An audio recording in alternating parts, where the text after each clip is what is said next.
talking. Oh, there we go. We live. Before Jalen said something crazy, it was about to happen. Oh boy, that was close. Almost got canceled. This close. First 12 minutes. Yeah, we all saw that. But what is good, ladies and gentlemen? We're back here, Open Field Podcast. A lot of great gentlemen over here to talk some ball, of course. We got our man Early, Jalen, Lonnie, Brandon, Michael, of course, myself, Mo, Hefe. This should be a lot of good conversations. We plan to talk about week one preseason, some of the other stuff we didn't talk about, and do some division previews, of course. But I want to start it off by proposing a kind of question scenario for everybody here. 2028, we know that the Olympics for the 2028 Olympics will have flag football. And apparently flag football can have 10 people. And America, us, we want to win gold. So who are the 10 people? Not me. Wait. Will it be like rounds, like how the USA the basketball games are, or just one game?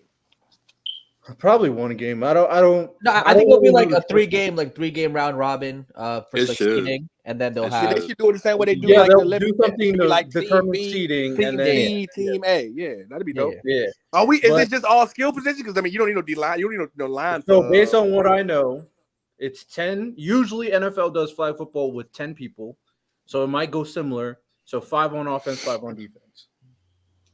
What are we saying? Hey, okay, I'm thinking that.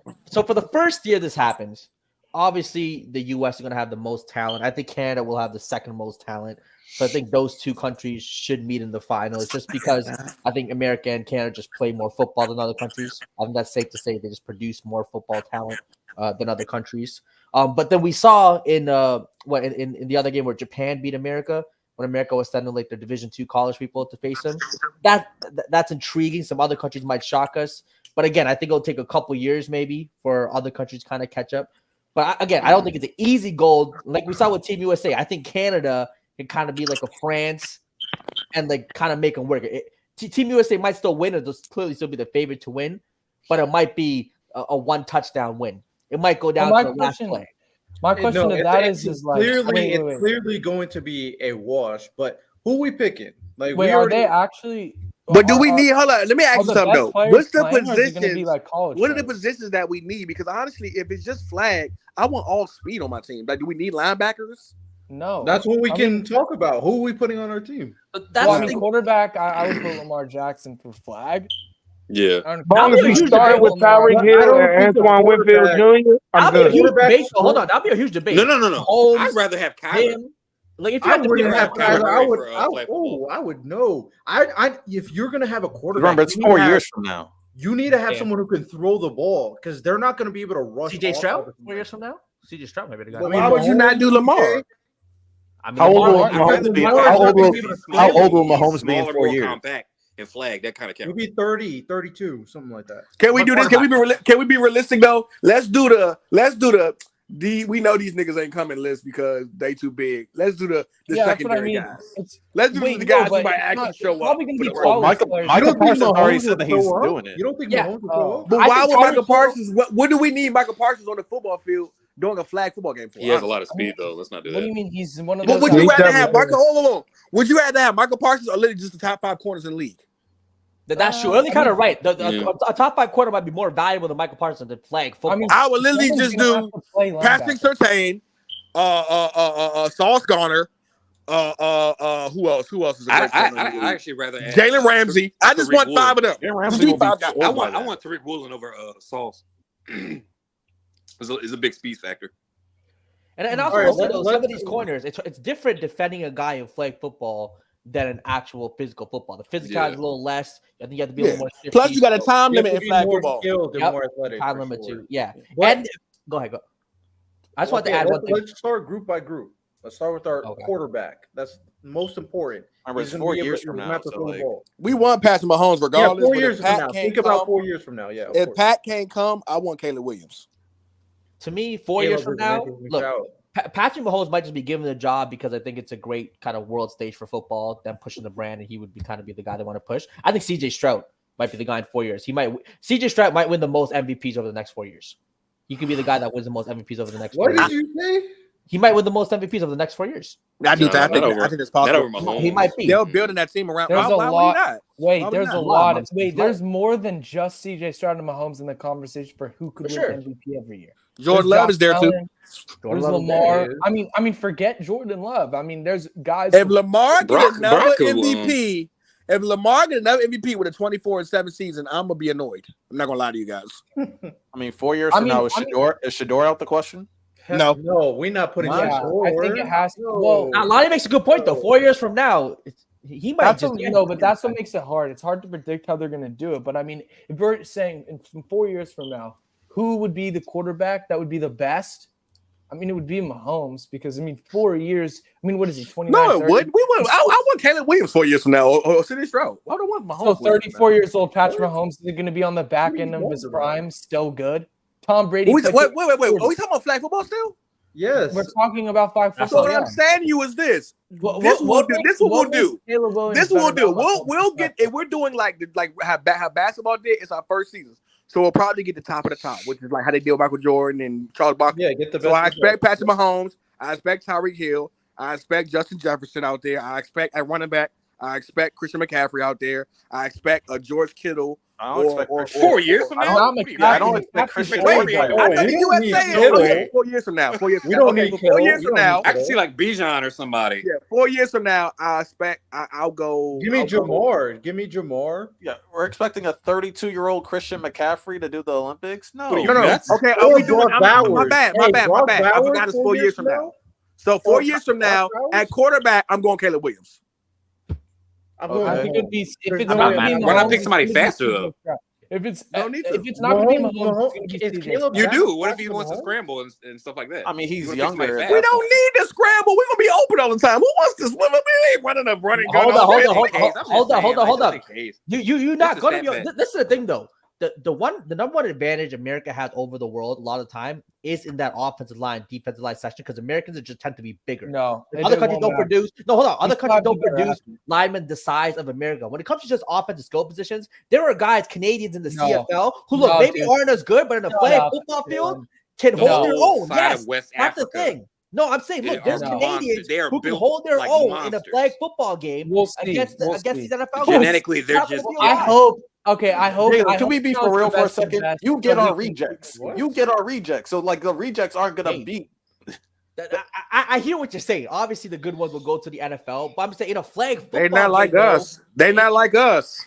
I mean, I don't disagree that Canada. That's funny. Anyway, I don't disagree that CFL players, especially if they have enough size, could at least make it somewhat competitive on like jump balls. Man, CFL is where you go when you can't cut it in the NFL. Let me wrap up the point. No bullshit. CFL is not competing with NFL. I agree.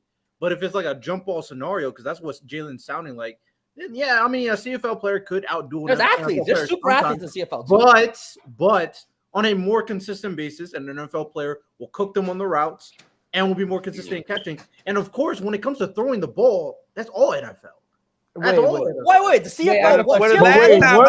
Last time I checked, Terrell Owens looking in the CFL, bro. One mic. Go ahead. More of a throwing league than the NFL. The CFL throws the ball more than Mike. Let him finish. The quarterbacks in the CFL have a bigger responsibility than quarterbacks in the NFL. It's more of a throwing passing game in the CFL. It's a 3-down league. You're passing all the time, and it's a bigger field. They pass way more than the NFL. Does that make them better? Wait, I'm not saying it makes them better. But I'm just saying, let's not act like these CFL Canadian quarterbacks can't handle, especially playing football when they're used to passing more too. Especially playing football, you're not going to run the ball. Dude, PJ Walker was like one of the top quarterbacks in the CFL. In the NFL, he's a third stringer at best. Let me ask the question, Jalen. So if we're gonna go that route, what is the difference between the NBA and the best team internationally versus the NFL and the best team internationally? It's so much fun. It's 100 times more. It's 100 times. There's not even, dude. The chances of a CFL player doing what you're saying doesn't make sense because if they could, they'd be in the league. We just saw it. We just saw the Olympics. Even in wasn't 46-year-old Terrell Owens cooking in the CFL? And it came down to a one-possession game. We saw the best NBA players in the world. That's not the same. Yeah, that's what I just brought that up. No, I know. Yeah, Ocho Cinco also went off in the CFL. In reality, what you're saying is against your point because it doesn't make sense because I just established that the Euro teams are way closer to the NBA than anyone else is in the NFL. So you bringing that up makes more sense for my point. You're talking about the NFL game, not a flag football game. That's what we got to really separate to. The NFL game and the flag football game is very different. No, but the skill is still the skill. It's not. I don't think the skill of a wide receiver in the NFL versus the skill of a wide receiver in the CFL is as drastic as you're saying. No, it's not. Now, it is fellas, let me say the difference between the fellas. Let me say this, fellas. Now, fellas, let me say this though. If you know how the Olympic works, are we doing NFL and CFL? Or are we doing if they're from Canada? Because there are plenty of NFL players that's from Canada that can play for the national team. How many Canadians on the NFL? How many Canadians on the NFL? Let me look this up. They got John Mechie. They have John Mechie. They got Chubba Hubba. Okay. Got who else I have that recently? Come on, bro. What are we even doing? Keep on naming names. I'm loving it. Oh man, they got Orlando Franklin. Oh man, Orlando Franklin. He's so good, dude. Hey man, our star players want to stay at home. They want to stay at home in the CFL, all right? Jalen, I don't know why you're trying to make this Canadian pride thing. Like, it's just the level is too much. It's not just athleticism. Chase Brown. I just think it'll be Chase Claiborne. A lot of Chases in Canada. Chase Claiborne. Chase Claiborne would be from Canada. He would Harry. You guys have a washed up receiver. Javon Holland. Javon Holland. Oh, Javon Holland's good. Okay, Javon Holland. John Mechie, Josh Palmer. Hey, they got 4 years. Javon Holland's your best player. They got a bunch of role players. Yeah. You're not gonna get better than Holland. Benjamin St. Just. Chase Claypool in a flag football game. Chase Claypool in a flag football game gonna be nice. Yeah, Come on, dude. He gonna put some work. He'll be fighting within 2 quarters. Come on, he gonna put some work. Within 2 quarters, he's gonna be fighting. I ain't gonna lie. Hold up. But here's the thing, though. You got to think about Brandon when you watch the Olympic games, right? The guy who you say ain't shit in the league. When he go fight for his country, he become the main guy. It's a different ball. Chase Claiborne might become Randy Moss when he know he gets the ball. He gotta get right. Because when Patty Mills plays for France, not France, but when he plays for Australia, that man looks like Steph Curry when he plays for Australia. Slim, he's a different guy. Like y'all see how Australia let Josh Giddey be himself? He looked like a white Magic Johnson out there. Different. It was different. It'd be different. It was different. Caucasian, please. Yeah, but my God. they're still not competing with America. I'm just saying we got NFL. But I don't even think America might be boastful, like how we can be, and send our third stringers out to the first year. We're not waxed. Now you better not send your college players. You better not send your college players. We're not. This is the first opportunity for us to get gold. Why would we send college players? Well, it wouldn't be the first time though, Riddell, where we say like just the FIBA game. For basketball, we thought we could just send anybody out there and they was going to bring the goal home, and that did not happen. That Germany team came out there and spanked. So I don't know. Now we're saying the top of the top in 4 years, the top of the top, so we can actually name this team. At quarterback, I'm going with either Caleb Williams or C.J. Stroud. You pick your poison. At running back, I'm gonna go with B. John or Jahmyr Gibbs. Probably 4 years from now. Either one, you pick your poison. Because I want to do a back that can do everything because it's flag football. Don't need him to be big and strong. At receiver, I'm probably going Marvin Harrison Jr. And I'm probably going no, not Neighbors. I'm gonna probably go speed wise because I want a big receiver. How many people? I might go Jalen Waddle honestly because he'll be like 27. 28 and 4 years. Chase will be like 20. What? 29? I would say Jamar Chase. Joe Burrow. At tight end, Brock Bowers probably be right there. And then as your third string slot guy, I might go Tank Dell. Wait, what about Sam Laporta? I hate your team. What about Sam Laporta? Sam Laporta he doesn't have that kind of speed though. He doesn't have that kind of speed. You know what I just noticed that's gonna be a flaw for Americans too? Look at all the egos y'all gonna get. Think about the players that are gonna get benched. Think about all those egos y'all have in your locker room. The guys are gonna get benched.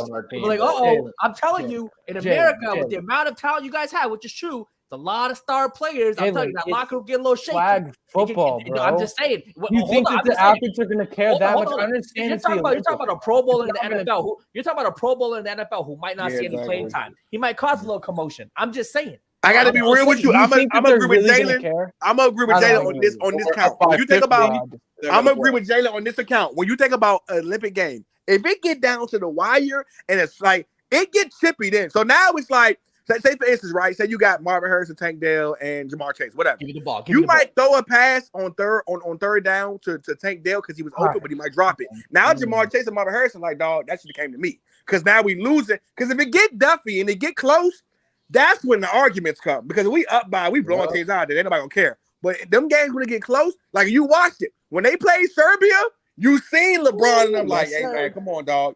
Come on, cover this. Get Derek White out of here, dog. He going under screens. He messing up. Like you start snapping at each other because it's like, dog, we we're about to lose. So when them games happen with all them egos, like for instance, if I know you threw it to a guy who I was open and you threw it to him instead because you thought he could do something with it, I'm gonna be upset because now we got to turn the ball over and we could have gained to me. Or if I'm wide open the back of the end zone, but because you didn't threw 4 or 5 times to Marvin Harrison, now you throwing to him again, but I'm wide open. I'm Sam Laporta or I'm Brock Bowers and wide open. I'm gonna be upset because it's like, all right, now you feeding him too much. That happens in real football where a guy will get camaraderie with another guy and they'll get on the same page. So now he's force feeding him, and now you got other guys like, hey dog, I'm an all pro, yo, pass the ball. So that could happen, especially on defense. If I know a corner getting burnt, if I'm Sauce or Patrick Surtain and you get burnt on the play and the game close, they get chippy, dog. Come on, dog. Come on, man. You're supposed to be on this cover. I've seen that happen plenty of times where they get the argue. Not the same time, oh, man, they said he's supposed to be over here. Now you're supposed to be over here. Like, that happens. So it can get, especially when you got top guys, it can get a little So we're going to lose the Olympics because our guys get mad at each other. Dramatic on the bench. Yeah, get mad at each other. No, it's not about dramatic on the bench. I'm talking about egos on the field. Because, again, every one of them going to feel like they're the best on the field. So when it comes down to crunch moments, every one of them going to want the ball. So I'm being honest. I'm not saying it's going to happen. I'm just saying that is a possibility. Jalen has a point. That's a possibility. Maybe. I mean, that's a very, very, very. We saw the American Olympic team. The only person who had an issue was Jason Tatum. And they all have egos. They're all stars. Steve Kerr. I hope he had an issue because he didn't say anything. Steve Kerr's nigga, the whole America had an issue because we all knew that Derek White shouldn't have been there, and it should have been Kyrie or Jaylen Brown. So what are you talking about? I'm talking about the players. I don't care what the fans are saying. All the players were locked in to win the gold. You don't think the NFL players will be the exact same way? But you do realize that, but Riddell, you do realize that all those guys that was on that team were vets. We're talking about 4 years. Let me get a bunch of vets on the team. This is football. You don't go with the older football. Nobody else plays football like that. Hold on, wait a minute. Now I'm on social media, and now I see a guy up there in the bench. You said my list sucked, right? You said my list sucked. So it's gonna be a bunch of people like you who think Sam Laporta should be there instead of Brock Bowers. So now them players watch their social media threads. Now it's a bunch of people saying, "Oh my God, why is Malik Neighbors here? It's just Jamar Chase or it's just Devontae Smith. Why is he here? Who picked him? Who took Jameer Gibbs? Should have been Bijan." Now that's something that you got to deal with. Now you want to prove yourself. So now you're not getting the ball. So now you starting to build animosity because people hating on me. I want to build. I want to show I can do something. Still gonna win gold. This is yapping chat. Yeah, I'm like, none of this is this exact scenario happened with the basketball team, and they still won gold. Like I don't know. Prodigy, the Olympics is in 4 years, dog. Brock Bowers might be Travis Kelce in 4 years, honestly. Also, I mean, yeah, we're talking about 4 years, bro, not now. 4 years, all the players that are like young and good now will be vets by then, like Jettis, Jamar, Mahomes. Yeah, He's probably a vet right now. I think after we blow the first few teams out, people are not gonna really care. Like, it's gonna be fine. But again, if guys get to play, for their respective countries, it could get Duffy. Because a lot of guys, when you think are actually from here, that's not from here. The only I don't even worry about. Then they shouldn't play on the team. Are going to be Canada and Australia because Australia has a bunch of rugby players. That's not interesting. Yeah, that'll be interesting. Because rugby players could be doing the flag football shit. So like, besides that, and I guess New Zealand too, if they separate themselves from So you can't be getting no veteran rugby players. Their bodies are broken down. Yeah, so it's gonna be we're gonna be playing against Canadian football players and rugby players. That's mainly where we're gonna be playing against. So I think we'll be fine. We should blow out everybody. I'm not gonna lie.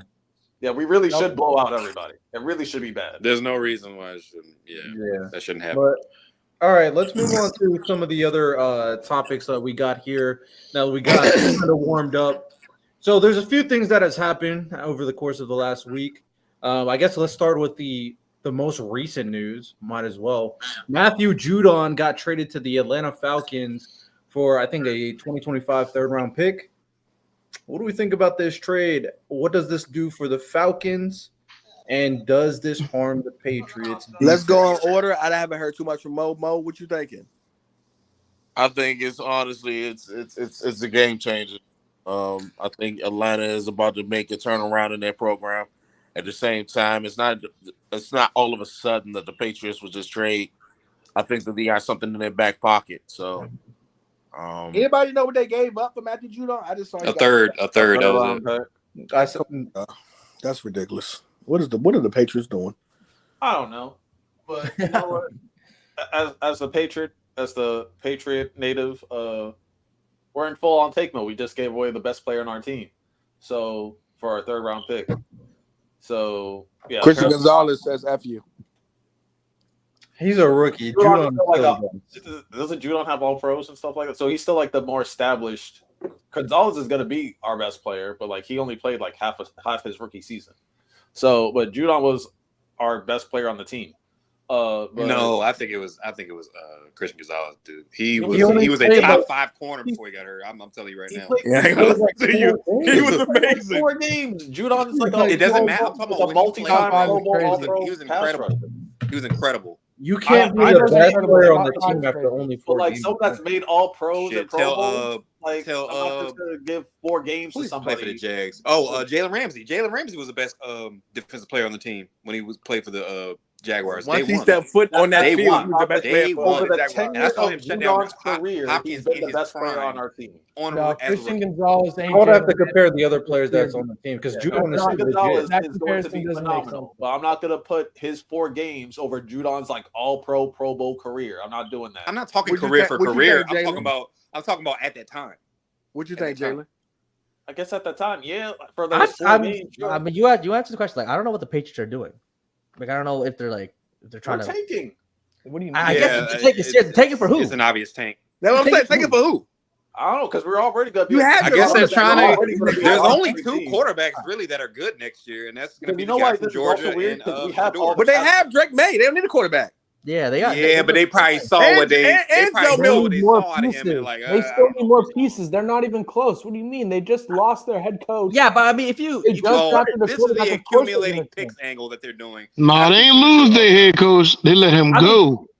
I mean, think about accumulated picks though. Do the Patriots have a solid track record of good picks?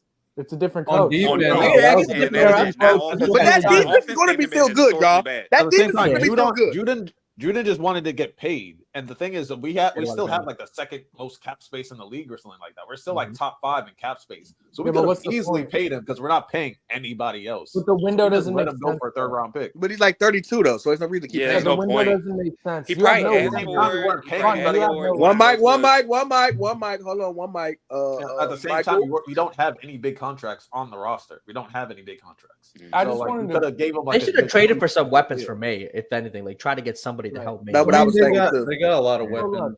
But who are they going to get really for Matthew Judon as a weapon? But, Who at that Hold on. Wait, Brandon. Riddell, what weapons they have? You said they got a lot of weapons? Yeah, they got a lot of young weapons that I'm liking moving forward. Like I like name them. Everybody name them. Javon Baker, Jalen Polk. Hop Douglas was a rookie last year and he showed flashes. After that, I mean, those are their 3 main receivers. A lot of weapons, bro. That Butte guy, I don't know. He had a good preseason game, so I don't know what he's going to be moving. He crash out. Go ahead, keep going. And Kendrick Bourne, of course. Kendrick Bourne's their number 1 guy, right? Yeah, he shows flashes too. So Javon Baker should be our number 1. Do we honestly like any of them like that? Yeah, none of those guys are number 1 receivers. They're not number 1 receivers. When we talk about young receivers, the Drake Mays, the Devontae Smiths, are them guys even anywhere near that? Like Kendrick Bourne is their certified number 1, and he'd be a number 4 in any other team. That's what I'm saying. That's real. But like Jalen, if Javon Baker pans out, he'll be our number 1.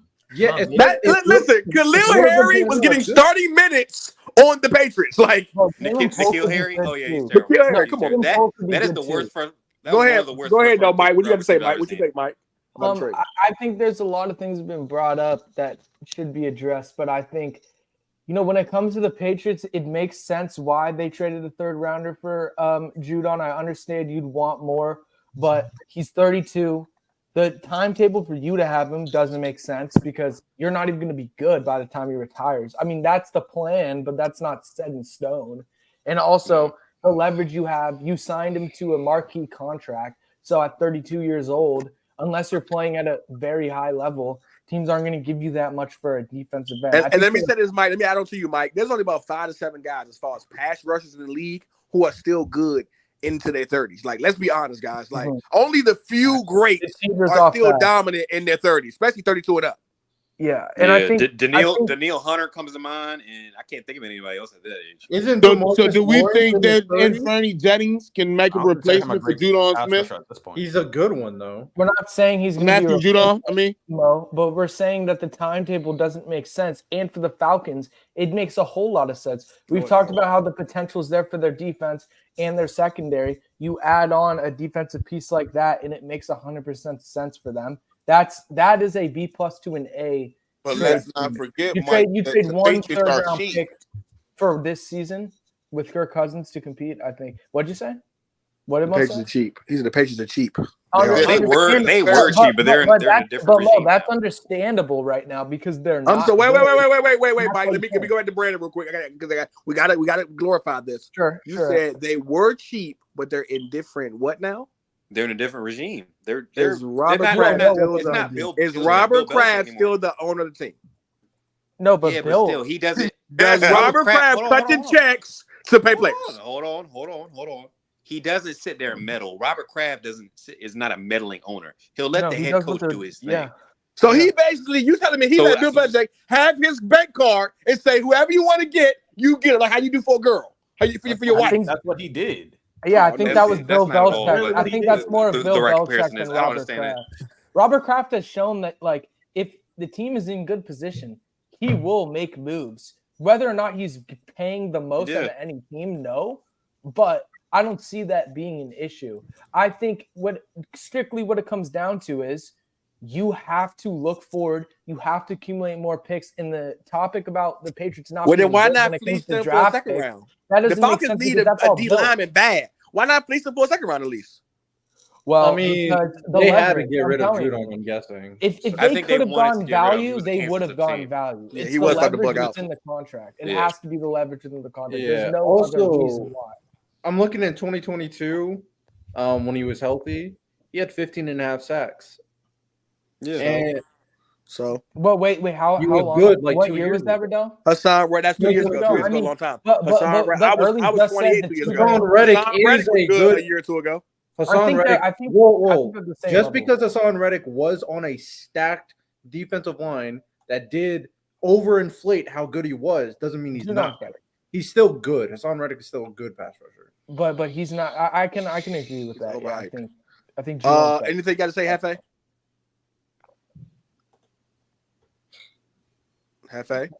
He's scared of the Falcons because they're going to be the number Oh, my bad. No. I think the Matthew Judon pick. I think the trade was like a little overrated. I think everybody geeking out. This is South, baby. This is the South. There was some real competition on there. You bring it up a little bit, Hefe. He gonna have to deal with some real competition. Some real competition in the division. I would be intimidated as well if I'm a Bucs fan. I gotta play the Falcons twice a year, bro. Yeah. And now I gotta be honest, bro. I'm not intimidated. Look, bro, on everything I love. Look, hold on. Let me open my camera. I'm not intimidated at all, bro. At all. I mean, dog, come on. Like for real, Matthew Judon, 32-year-old pass rusher Matthew Judon. Whew. Oh, let me see. We got Luke Gadecki and Tristan Wirfs. I'm not. Well, he was cooking before he left.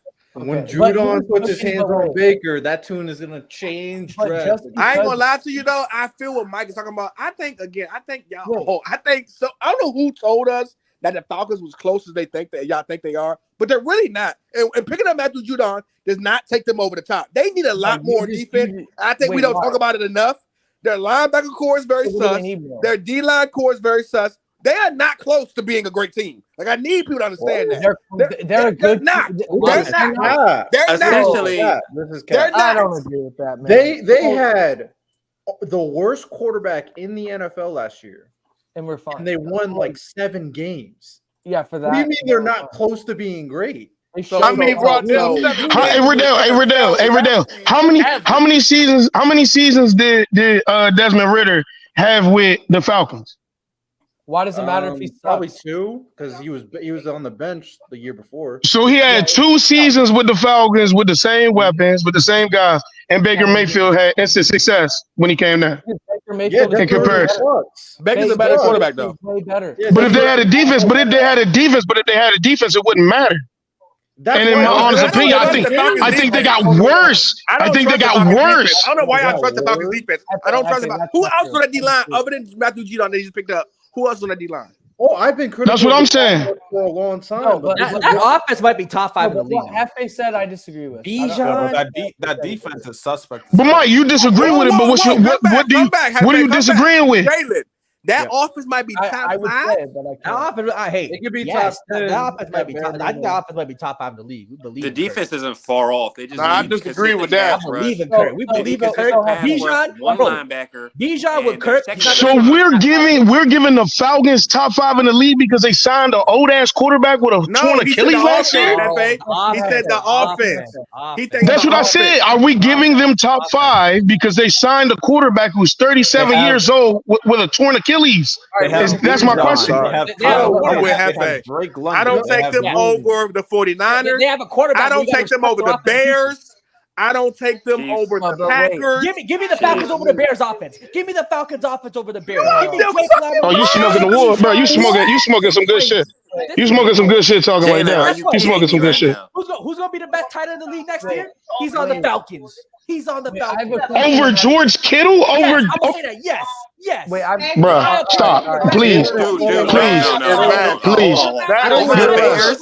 Give it a rest. One mic. Let's shift this. Do we understand? Top 5 offense. Let's shift this.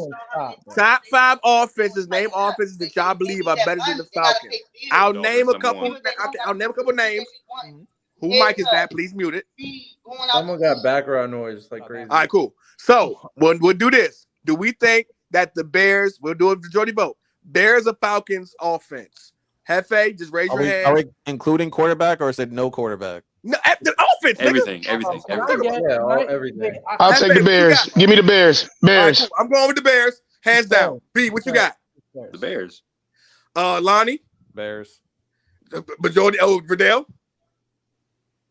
I do like Caleb. Next, Michael, you being funny. Hey, Michael? No. Stop being sassy, all right? I do like the Bears. I do like the Bears. I disagree with it. But I gotta see how their play calling is gonna work out. Yeah, you always doing that political stuff. Michael, pick an answer. I'm using logic. Yo, just saying Bears because Caleb Williams made one good throw, even though I'm like, no, I'm actually not saying that. I'm actually more than saying that. He made one good throw, bro. And Singletary is not a bad running back. He's a good running back. Like, what are we doing? No, and Cole Kmet is the top 10 tight end probably in the league, bro. Or close to. No, I'm going off of Cole Kmet. I'm going off of they just added Keenan Allen, great route runner. Come on, Roman dude. Yeah. They have 3 solid receivers. I love their weapons, but also bro, they don't have a Keenan Allen point blank and period. Let's move on. Detroit Lions or the Falcons? Hefe, who you got? Come on, bro. Seriously, the Lions. Come on, bro. Detroit. B. Come on, bro. You got B. I think you know. Come on. Okay, cool. Lonnie, what you got? The Lions. People forgetting. Riddell, you gonna be political, Riddell? This motherfucker here. I got the Lions. They're a well-oiled machine. It's Michael looking at weapons, but the Lions. But let's not act like the Falcons are just totally out of water. Michael, we just saying Mike. Hold on, I got a question for Mike. I got a question for Mike. Mike, what stands out with the Falcons to you so much, bro? What about the Falcons stands out to you so much? Go ahead, Mike. What the Falcons? It's not what the Falcons are. It's the points that you're making. It's the fact that you're saying that Desmond Ridder had 2 years and he was bad, and now this year that. But Mike, we get that, Mike. We over that. We're just saying who you think going into next season is a better offense: the Detroit Lions, the Falcons. Earlier, I said what I thought, but I'm just telling you that I disagree with that. You're not letting me addressing why. It's a clear reason of why. It's because what's the most important what's the most important position on the field? The quarterback. So what does it matter if Desmond Ridder sucks when he sucks? If Kirk Cousins plays literally 2/3 as good as he did last year, their chances of making the playoffs are high. So what's the point? They have an offensive line, the same stuff that the Lions have, that everybody's upping them for. Multiple weapons, a good offensive line. So, Michael, who do you like better? Who do you like better? I said, who's the best offensive lineman? Who's the best offensive lineman for the Falcons? No, guys. Please tell me who's the best offensive lineman for the Falcons. Next team will start with Mo. Let me add. I want to say this too. We're gonna have a real conversation next year between Drake London and St. Brown. That's fact. What Drake London is gonna do with the Falcons and Kirk Cousins, he's gonna be guaranteed top 10 wide receivers. He's gonna be guaranteed top 10 wide receivers. I like a guaranteed what, Jalen? A guaranteed top 10 wide receiver. Guaranteed Drake London top 10. Guaranteed top 10. We'll do it. Okay, listen. We will do, guys. Listen, we will do a top 10 after we do this top 5. All right, Mo. 49ers. Hold on. Bijan Robinson's gonna be a top 3 running back at worst. He's gonna be a top 3 running back in the league out. We got Mike. The best tight end, top 3 running back, and a top 10 wide receiver. What are you talking about? We got you. We hear you. We hear you. You're one guy. Mo, San Francisco or the Falcons next year? Come on, man, San Francisco. Okay, but we know where you're at, Jalen. Michael. That's San Francisco. Riddell. Yeah, give me San Fran. Lonnie. San Fran. Brandon. Yeah, we're not. Okay, all right, let's do this again. The Texans or the Atlanta Falcons? Hefe. Texans. Okay. Texans. Come on. B. Come on. Yeah, it's Houston. Lonnie. Riddell. Houston. So all right, let's go one more. The Eagles or the Falcons offense? Hefe. The Eagles, please. Thank you. Brandon. They have 2 number 1s on their team. Come on, the Eagles. David said top 5. We're going to do this. I'm gonna give you. We're going to do this. I'm gonna give you the Eagles, but I'm not. I don't know about top 5, but they're top 10. I'll go. You're not giving us the Lions, bro. Come on, they're better in the Eagles. every I'm not category. giving you the Lions. Receivers, running backs, and they're not better running back. This is crazy. They don't have better. With the pickup, okay, listen. Let's not get off kilter. Let's not get off kilter. Bijan better than both. Bijan better than both. Bijan better than both. He's doing both. With the there's not a lot. Even if he is, they have 2 number 1 backs. Both of them can start on another team. Both. Wait. Can we finish this vote? Can we finish the vote? Let's move on. Riddell, you said top 10. I'm going to battle that too. Okay. Hefe or Mo, the Miami Dolphins or the Falcons? Miami. Miami. I gotta say Miami. Yeah, let's get the Miami. Kirk Cousins will outplay Tua. Miami. Riddell. Whoa, Jalen. Lonnie. Miami. Come on, Jalen. All right. Let me ask you a question, Jalen. Let me ask you a question. You think if Tua would have had that offense in Minnesota, he couldn't have give Justin Jefferson the ball? He can't pass the ball like Kirk. He cannot throw the ball like Kirk. Hey, yeah, we're not doing all that right now. We're not. These are viewpoints. We just want to do a majority vote on the top to offense, please, guys. I do not want to get into this whole y'all about to do. All right. Okay. 6 teams. You got 6 teams. So that's 6 teams. Okay, cool. So let's go around. With the addition of Josh Jacobs, do we like the Packers or the Falcons, Hefe? Ooh. I'll take the Falcons. This is now I can't be mad if anybody takes the Falcons because I'm going to take the Packers off potential. I love what I seen Jordan Love do last year. I love his receivers right now. And the fact that he has a running back that's going to be able to consistently put up numbers will take that load off him. I got to go Packers, bro. I got to go Packers. All right, man. Okay. All right. We appreciate your honesty. Okay. New York Jets or the Falcons? Jets! Only one person said Packers. What are you doing? No. We're going with the Falcons. We're going with the Falcons. We're going with the Falcons on this one. So it's still 6. Okay, majority. Okay, we're good. Okay, so okay, cool. 6. So New York Jets or the Falcons? Falcons. Madness, bro. All right. Madness. Keep going. Falcons. I'm going with the Jets. I'm going with the Jets. With a healthy Aaron Rodgers, New York Jets or the Falcons? We don't know. Jets. Jets. I'm going Jets. Like, bro, clearly. Yo, real live. Brandon, what you going with, Brandon? Receivers outside of Garrett Wilson. Brandon, what you going with? The coordinators, Nathaniel Hackett. Come on. And it's still Mike Williams there. We're talking about healthy guys. Stop being dicks and doing this thing where y'all doing. Mike Williams. Because we're doing that. Kirk get hurt. That whole team is good. Don't do this. Don't do this. We're talking about healthy. Stop being assholes. Trying to be Mike Williams healthy. When? I didn't bring up it. But the Jets running game, fellas, we really going to overlook the Jets running game right now? Falcons running game. They have one back. The Jets have two. The Jets have two. Guys, we will argue after we get the majority vote. It might not be something to argue with. Me and Hefe going with the Jets. Brandon, who you going with? I'm definitely going with the Falcons on this one. Lonnie. Falcons. Riddell. Falcons. Michael. Falcons. Jalen, you going with the Falcons, of course, and Mo. So y'all got majority vote. All right, let's try another team. Yeah. For sure. I'm going with the Jets. Hey, that's not enough. That's not enough. It should be. But it's still needed. I'm not mad at it. It should be enough. Everybody's vote Hefe matters. and Mo hate everybody in the NFC South so much they can't even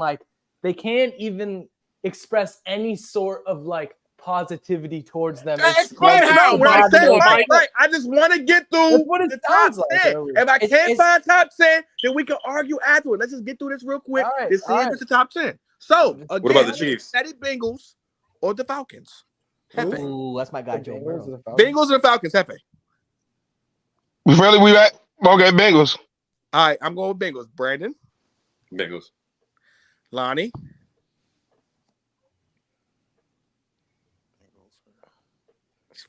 Lonnie, really, bro? Really, bro? Really, bro? All right, let him talk. Wait, Lonnie. Who's the Bengals running back? I think it's Zach Moss. Chase Brown and Zach Moss. Yeah, Chase Brown's pretty fast though. He's a speed guy, speedster. Bengals. All right, Burdell. This is tough.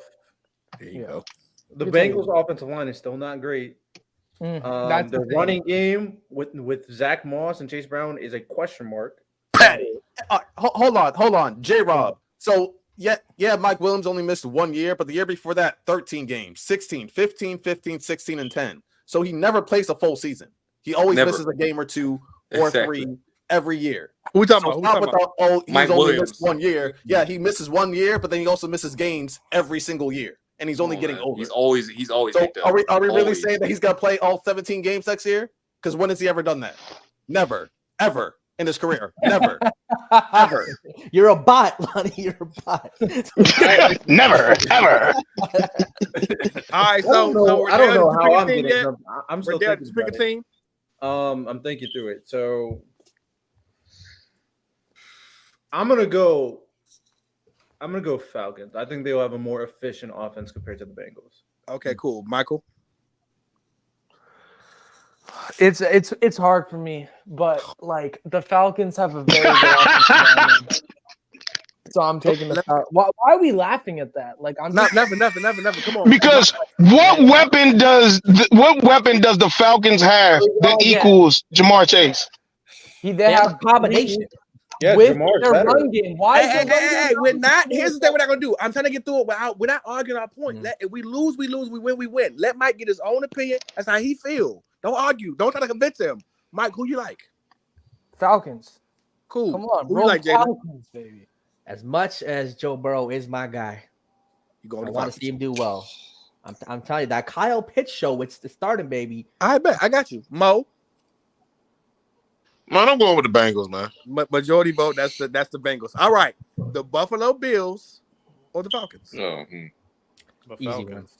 I got Falcons easily. Falcons easily. This shouldn't even be. Yeah, I'm going with the Falcons. All right, cool. We got majority vote. I got the Falcons too. All right. The Kansas City Chiefs or the Falcons? Chiefs. That's 3 guys already. So Lonnie. We're talking about the totality. Oh my God! Bro, who are the Chiefs lining up at receiver, bro? You guys just talked about the passing. I can't. Who are the Chiefs signing up a receiver? And we talked about the passing, and you still pick somebody else. So don't even bring that up, Mike. We're not even doing that. So the Chiefs' best weapon is on a world tour with his girlfriend, and y'all think he's gonna be right? Come on, it's that's a nasty point. No, they have a pretty good. That is a nasty. I'm just saying they have a pretty good running game too. He got guess what? He got give Jalen the bad. He's a superstar. Hey, similar He to like about my 45 too. similar to the Bengals logic, I do think the Falcons will have a more like efficient offense. The Chiefs throughout the season will be figuring out who we can trust.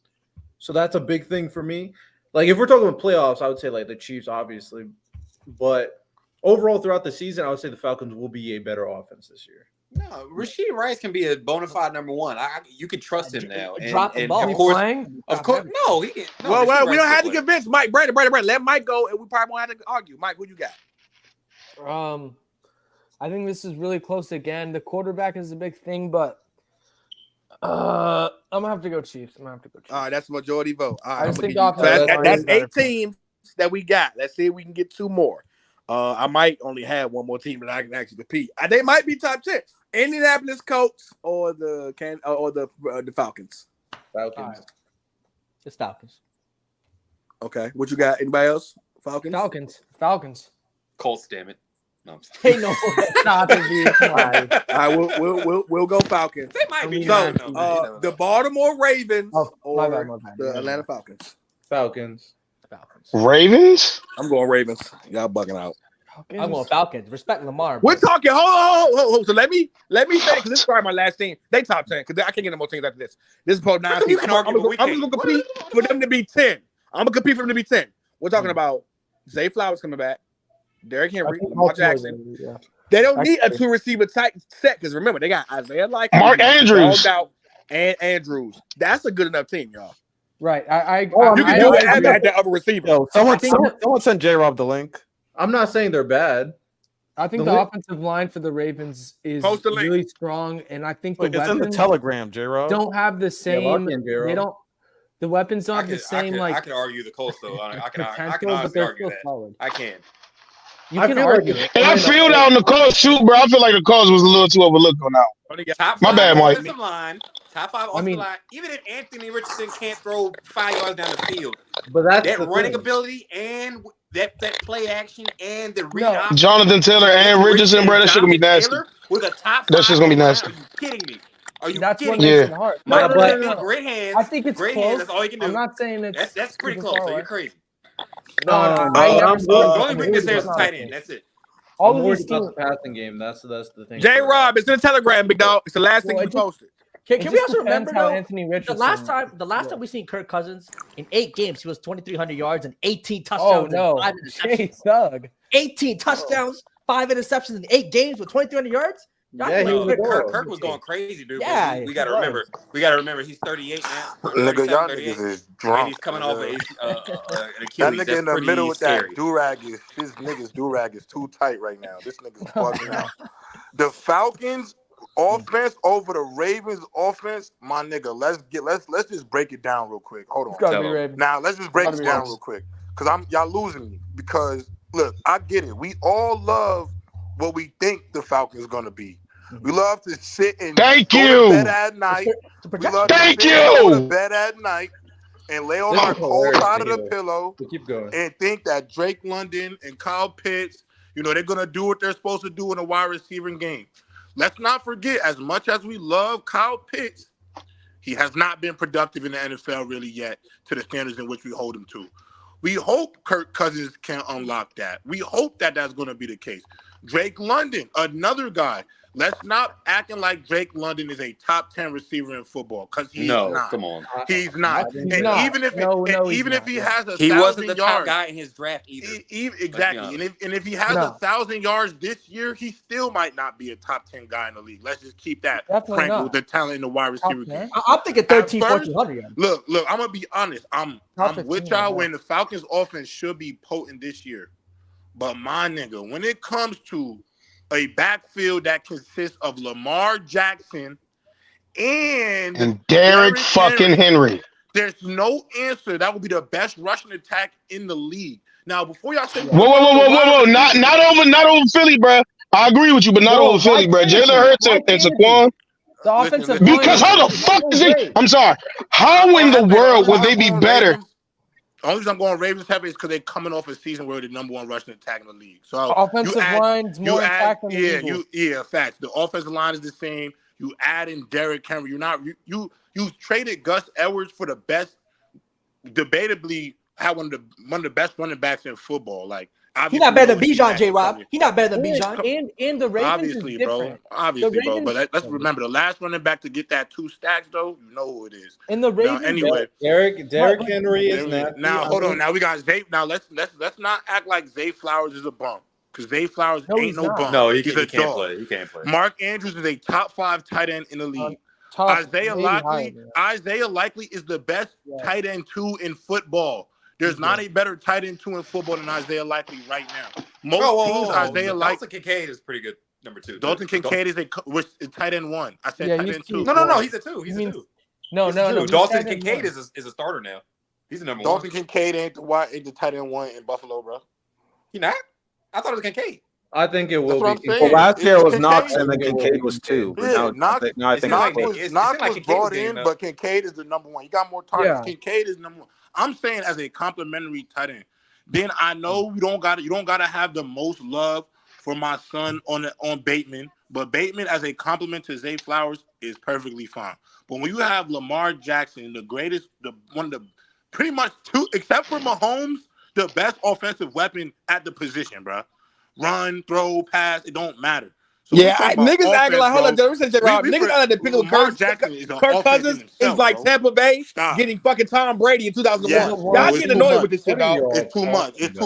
Y'all getting annoyed with this, dog. Stop with this. What are you talking about? Because you feel this way because Kirk Cousins is there.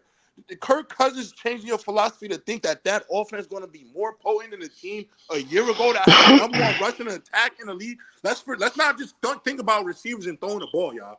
Rushing attack is very much a part of offense when it comes to game. And for that, all right. They proved. Yeah, so I heard you. Hold on. Come on, bro. So let's be very clear. It's not simply just because Kirk Cousins is there, even though, like someone already mentioned, Kirk Cousins was balling last year. It's not only that. It's the fact that the Falcons last year were in these close games. Oh my God. The worst quarterback. Yo, but the Falcons don't have Justin Jefferson, bro. The Falcons don't have Justin Jefferson. Like, why we acting like Justin Jefferson came with Kirk Cousins? Why you acting like they got him as a package deal, bro? Who the fuck do y'all think Jake London is? Can I say something? Bro, I'm gonna give you picks. I'm gonna give you Dijon, but that's it. Facts. Thank you. Facts. Y'all realize Kirk Cousins was cooking without him. Third. But can I say I'm gonna be honest. Y'all act like Drake London. When niggas talk about Drake London, we act like Drake London is fucking Terrell Owens. That nigga. That's what I'm saying. What did he show you? We don't even know if he's better than my game. Can I say something real quick? The only person that said something was We don't even think Drake. We don't even about think being top 10. Do we even know that Drake London right now as a receiver is more productive than Michael Pittman? Like, stop. No, be real yes, about I think he can be. Be real about this. Just like how you But Jalen said, hold up, Jalen said he can be top 10 next year. Riddell, you have gassed him year after, even the last 2 years, you've gassed him. Saying he ain't got no quarterback. But when I bring up Pickens and I bring up DK Metcalf, y'all poo-poo. Nigga, Drake London ain't show me nothing. Can I say this so bad for him to even put on? That's the same thing. He captured traffic. He captured traffic. To say Drake London gonna be top 10. It's interesting how we just shit on DK Metcalf because we think he's like top 5, which is crazy. Hey, DK Metcalf, he's in a terrible situation with Russell Wilson. But hey, Drake London with Desmond Ritter. Oh, he showed me nothing. Desmond Ritter. But hold up, guys. Let's break this down.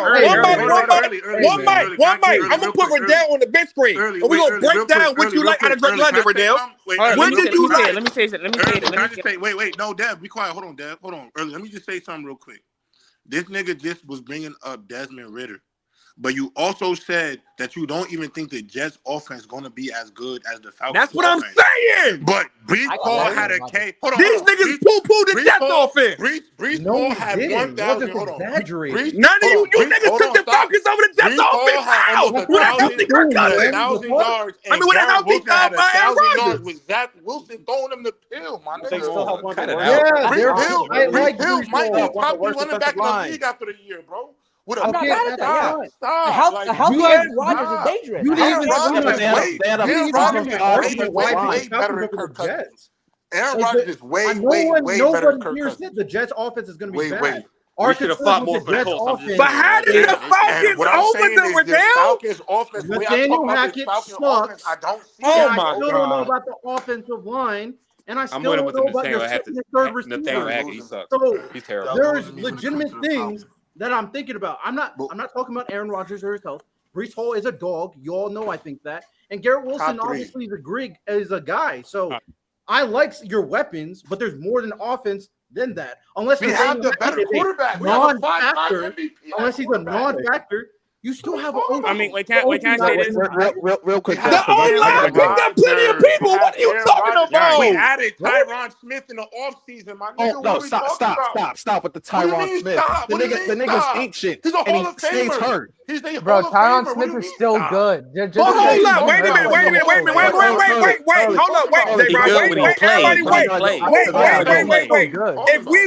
Hold up. Wait. If we doing this injury shit, dog, then we can be really nasty. Because it seems like y'all only want to talk about injuries with guys that y'all want to have the Falcons over with. Who to say Kirk Cousins won't get hurt next year? And he been hurt in his timetable for his Achilles. I gotta go. Can I go real quick? Shit, bro. Go ahead, Lonnie. Can I go after you, Lonnie? With Tyron Smith, because let me get Brandon go and you go, Dev. Go ahead, Lonnie. With Tyron Smith, he's 30. He's about to be 34. In the last 4 seasons, 13 games, 4 games, 11 games, 2 games. And Still playing at a high level. And you guys had like a bottom 5 offensive line last year, and that's your savior. Tyron Smith is not. You act like Tyron Smith is not making that. When it comes to Garrett Wilson, J-Rob, you know that I'm as big of a fan with Garrett Wilson as you. I have a bet with Riddell that Garrett Wilson like better than Drake London. Easily, way better. Way better. I have a bet with Riddell that Garrett Wilson can have like 1,400 yards or something like that next year. Way better. Garrett Wilson. It's not way close. better. But Lonnie, would you rather have Garrett Wilson, Mike Williams, Priest Hall, Aaron Rodgers, or Kirk Cousins, Drake London, Pitts, and Rodgers? Come on, bro. Come on, Lonnie. How does it sound, bro? The main reason why I said is because of the offensive line. I want to hear that. Who is, and this is my other thing, when we comparing the teams, first of all, when it comes to the Jets, our wide receiver 1 is better. Brees Hall and Bijan Robinson will be competing for the 2nd and 3rd spot in the rankings under Christian McCaffrey. The difference to me is the offensive line. We upgraded the line with the old broken down old Hall of Famer. They got more than one person, dog. They got more than one person. Also drafted the best O lineman in the draft. What are you talking about? Olu was the best lineman in the draft. We drafted him too. We literally went and attacked our issues. Y'all telling me who is the wide receiver 2 in Atlanta? Darnell Mooney. Drake London is the wide receiver 2 because he's the wide receiver 2 on any other team. Williams, bro. Stop. Drake London is the 2 on any other team, y'all. Go ahead, Brandon. Can I say something? Brandon, let me say hello. Brandon, what you want to say? You want to say something? Oh yeah, my fault. Okay. Go crazy, Dad. Go ahead. Drake London is, first of all, he is not the guy that y'all think he is. In the draft, coming out, he was the number 3 receiver in the entire draft. And he was below Chris Olave and Garrett Wilson. That's number 1. Number 2, Kyle Pitts. We have high expectations from him. Yeah, he produced a little bit his first year. We have higher expectations for him. I can see that coming out of him this year with Kirk. But he can be Black Tony Gonzalez. I ain't gonna lie to you. Again, with Kirk, he's just coming off an Achilles, bro. And when Kirk gets hurt, you see him play scared a little bit, him tap dancing in the pocket. He gets nicked up, he gets hurt. So Kirk is gonna be his first couple of games, bro. He's gonna be a shadow of himself. And Brandon, let me say this, Brandon, is that Falcons O-line better than the Vikings O-line last year? Yeah, the Falcons O-line is the top 5 O-line. Yes, the Falcons O-line better. With Chris Linden. He's the best guard. He's the top. Yeah, he's one of the best guards in football. Yeah. He's absolutely the dog. But here's the thing that we're being disingenuous. So when we use the guard for pass blocking? No, what I'm He's saying good. is He's good at both. All right, go ahead. And here's the thing: Garrett Wilson is obviously better than Drake London, and then I do think obviously Aaron Rodgers is better, but y'all don't want Drake London. I can tell. Like, he doesn't have to be better than Garrett Wilson. Y'all generally don't watch the Falcons, and I can tell by this discussion, and it's pretty eye opening because Drake London is really good. He has been. The only reason he had 900 yards with Desmond Ritter, and he had a lot of bad balls thrown to him. Kirk Cousins has always been highly productive. Like, we've seen Tua Tagovailoa, a bottom-tier quarterback, have a top offense with that. So what does he do? Hold up. What does he do? Hold up. Yeah, Hold cook, up. Dev. Yeah. Cook. This man early. Hey, Dad, we're gonna try this again. We're gonna watch your tone, Dad. We're gonna bring it back, Dad. You're gonna watch your tone, Dad. Boo, that's an L for you. Yeah, boo, early, because I'm about to cook. I'm about to cook this nigga anyway. Early, you don't even have to do that. I'm about to cook this nigga, bro. Nah, Dad, go ahead, cook for this nigga. Let him finish it out. Let that nigga go. I'm about to cook this nigga, bro. Because that was kind of crazy what you just said, but keep going. Big brother J-Rob's here because here's the thing: Kirk Cousins. The thing is, I don't think we're gonna be a better offense than the Jets because Aaron Rodgers, but he can still be very productive. All he has, because the thing is, every time Bijan Robinson got the ball, we won the games. We're gonna be a running-centric offense. Don't forget, we don't have Bijan. We also have Tyler Algier, 2,000 yards running back. Kyle Pitts, we're gonna open up the offense. And here's the thing: a tight end is usually a quarterback's best friend. And like, when you think about it, Mark Andrews and Kirk Cousins, and Mark Andrews and Lamar Jackson, really high productive. Mahomes, Travis Kelce. I'm not saying obviously. What's the name? Kirk is worse than those two quarterbacks, but Kyle Pitts is going to open the office for him. This is the best O-line Kirk has had in his career, in my opinion. He's going to have time to throw in the pocket. He doesn't have to push the ball down the field. He's going to let his playmakers ride. Drake London can easily have 1,000 yards. Darnell Mooney, you got to remember, Darnell Mooney was a 1,000-yard receiver, but guess what? He played for Fields. He went down, and there's a lot of conscience to it. Come on now. All right, so look, I'm gonna be honest. All that nobody watched Drake London shit. You could take that, Dev, and smoke that to the face. I mean, that's serious. Because at the end of the day, to the face. Because we all have been watching Drake London, and you acting like Drake London is the only receiver in the league this year who went through bad quarterback play. Ask Devontae. Hold on. Ask Devontae Adams how he felt about his quarterback situation, bro. We watched that. That boy was in the locker room on his knees about to cry.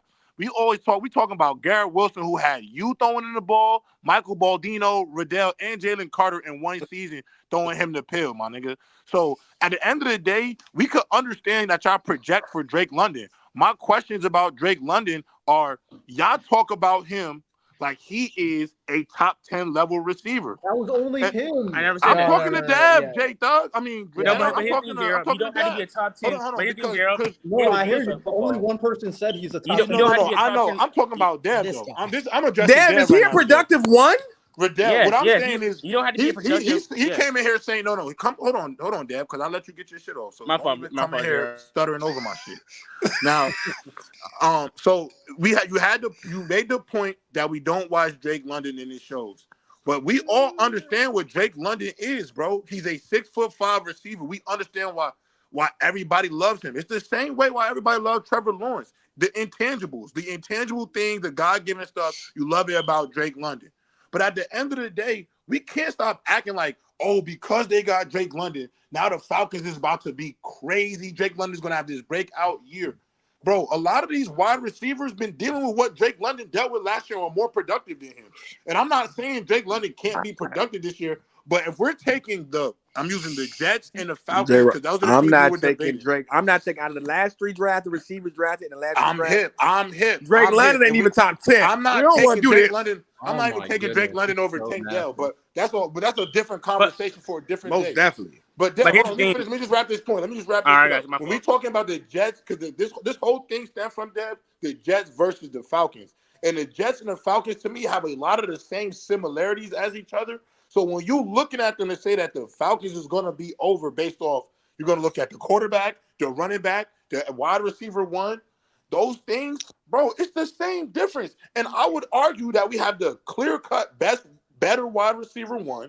We have the clear-cut better quarterback. And our quarterback is further along in his Achilles process than the Falcons quarterback.